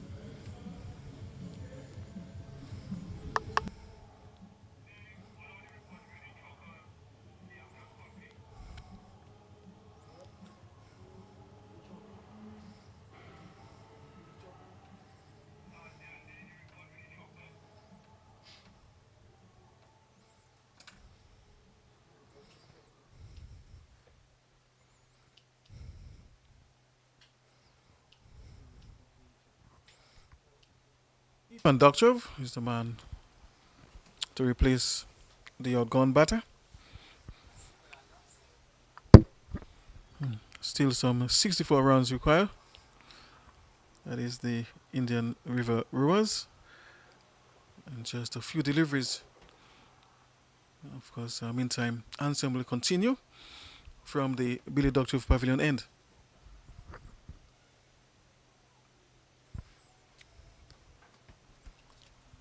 Wide by the umpire. Wide signal by the umpire. 46 for 9. The Indian River Rowers. And they would have other ideas when they started this game this afternoon, Compton. And there goes the final wicket. So that's it. That's the match. Of course, the Champion Reef Divers have won this match very comfortably. And of course, not so good, not very good at all for the Rowers. But the happy bunch right now, who is currently celebrating, is the Champion Reef Divers. So of course, Bingo. Yeah, that was a really clinical performance here by the Champion Reef Divers. Very powerful victory. And the Indian River Rowers never showed up in the batting department today, Compton. And they would really need to really rethink and re-strategize and plan, come differently. We have a new game tomorrow. They come up against the Sari Sunrisers. And they would really have to do something special to get them over the line tomorrow. You know? Yes, you're quite right on that. They really need to go back to the drawing board and look at their weak areas. Of course, regroup. And of course, they will also need some time to gel as a team. Still early days in the tournament. They still have some time. They are not totally out of the woods yet. And so there is still some hope for the Indian River Rose. Of course, Kavem Hodge is with them, the international cricketer. And I'm sure he'll be transmitting some positive ideas, of course, to the team and bring some inspiration. Today wasn't his day. He didn't get many. But I'm sure the Rose will certainly look better with his presence among them, as we saw in last edition. So just to take a look at the scorecard, of course, not anything to write home about. Darren Ned, the only man reaching double figures on 10, and everything else, of course, below that. Hodge 7, Patel 2, Labasier 6. So a very dismal performance with the bat, only amounting to 45. Were bowled out, of course, inside the turnovers in 8.4. And, of course, as far as the wickets, well, Brian Joseph, of course, was the man who studied the damage. Of course, picking up 2 quick wickets there for just 13 in his 2. And, of course, Ansem, of course, in the latter part, picked up 3 wickets for just 4 runs. So, of course, he was the pick of the bowlers. And, well, 1 each for Brumant, Kavem, that is George, and Caesar. So that's the, of course, synopsis of what transpired so far. And I'm sure the Champion Reef Divers will be quite pleased with their performance in all departments today, of course. And also, it was also very nice to see that performance coming from Alec Afanes and Shine Braffit at the top. Of course, I think that really kick-started their victory, Bingo. Oh, yes, certainly. And very, as I said, very clinical performance. And Cheyenne Brathwaite really add much value to the squad in inception as he came in from the beginning of the tournament, and it looks as if there'll be a powerhouse going forward. I will see the points table. The Baranote Warriors and the Champion Reef Divers are tied at 12 points each. The Valley Hikers, the T2 Go Splashers, are in 3rd and 4th place with 8 and 4 points respectively. As we go down to Gavin Richards for the... Of course, but we just want to remember some of our sponsors at the end of the day.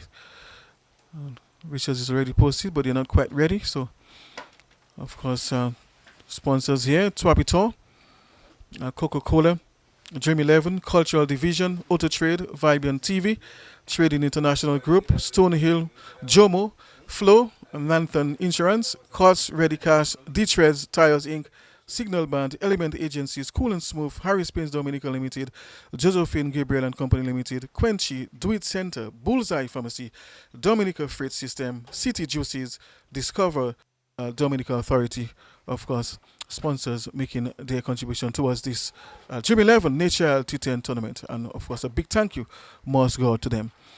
Of course, Gavin Richards is already posted. And in moments from now, we'll move across to him, who will give the post-match presentation. Of course, I'm Compton Bertrand, and on behalf of the rest of the commentary staff, the scorers, of course, groundsmen, I say a big thank you for your viewership.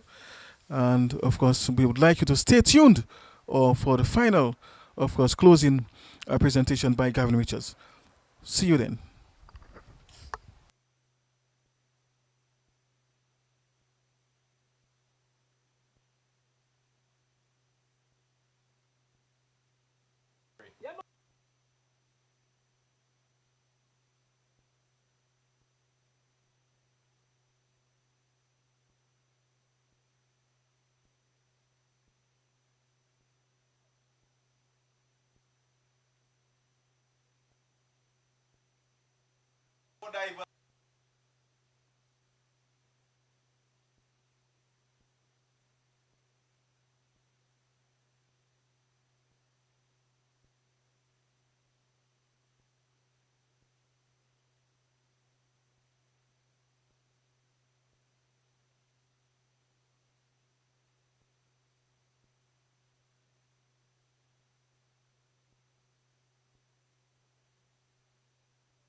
All right, everyone, welcome to the post-match presentation.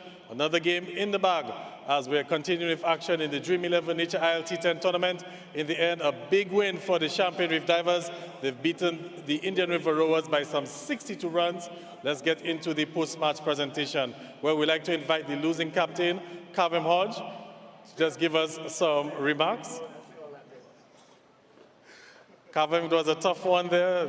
I was glad to see that you still have some smiles, but where did things go wrong this afternoon? Yeah, I think obviously not taking all our chances. Obviously dropping Alec is a big miss. You know, he went on to get a substantial score. But look, I think it's just important that we try and take the positives from this game, learn from it as fast as possible, because things change around quickly in this tournament. So it's just a matter of us learning from our mistakes, learning very fast, and trying to move on in the next game. You mentioned positives. What are some of them that you can take? Look, I think it's just a matter of us playing as a team. We really enjoyed each other's company. We had some decent bowling performances from the spinners. I think the guys are learning, especially bowling on this wicket. It's really important to use this surface. So it's just a matter of sticking to that and trying to assess as quick as possible. I know it's your first game back, but last year you guys went through the round robin stage, undefeated, lost just one game, happened to be the final game. Things not really going your way this year. Yeah, that's cricket. Some days you're up, some days you're down. So, like I try to always drive in the guys, it's not how you start, but how you finish. So, and like I said, things change around quickly. So it's a matter of trying to make the most of the opportunity the next game or the next game. Keep learning quickly and try to turn things around as fast as possible. Quick question to you. Happy to be back in the Dream 11 T10 tournament. I know you're in South Africa watching the games. How pleased are you to be back here? Yeah, it's always nice to be home playing in front of the crowd. It's a good vibe, good energy. Just hopefully we can get in some good performances and give the people a bang for their buck. All right, thank you very much, Kavem Hodge. Now we'd like to invite the first Vice President of the Dominican Cricket Association, Jamie John Baptist. He'll be making the cool and smooth man of the match presentation. This afternoon, the cool and smooth man of the match is none other than Alec Athanase. Alec got 40 with the bat in his first game. And we'll just have a quick word with Alec. Alec, well, big win for your team, 62 runs. Let's talk me through it this afternoon. It's not really about the margin of the win. You know, we strive for improvement every game as a team, so that is what we got, and we're happy with that. Okay, let's talk about the batting of the got dropped on 7. Basically, what was going through your mind at that point? It was really just to get myself in the groove. You know, the wicket it was a tough wicket to bat on, and when I got dropped, I saw that. You know, so it was really about not forcing anything, just picking up the bad balls and taking the 1s and 2s. You had a partner on the other end who did quite well as well, Cheyenne Brathwaite. Maybe your first time batting with him? No, not my first time. I batted with him under 19, but I know him very well. So, it was really about matchups, picking who we're going against, picking the side we want to, go against and stuff. It was really nice batting with him. Now, you guys blew them away with the bat, but then with the ball, you're also very clinical as well. A number of your bowlers bowled extremely well. Thought on them? It is really good to see them bowling like that because I always talk to them about smart cricket.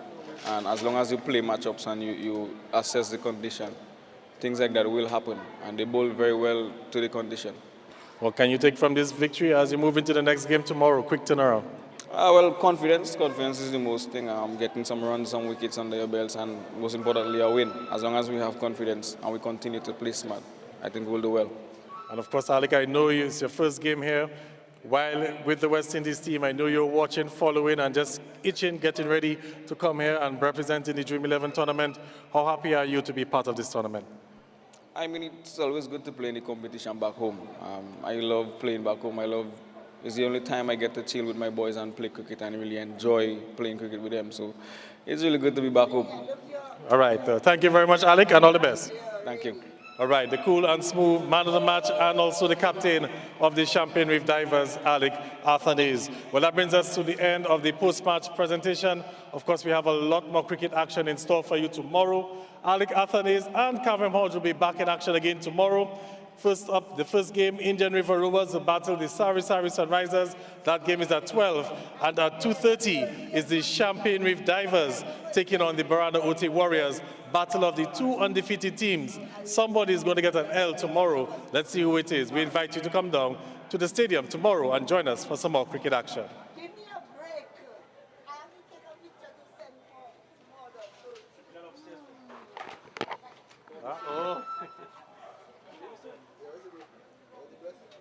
The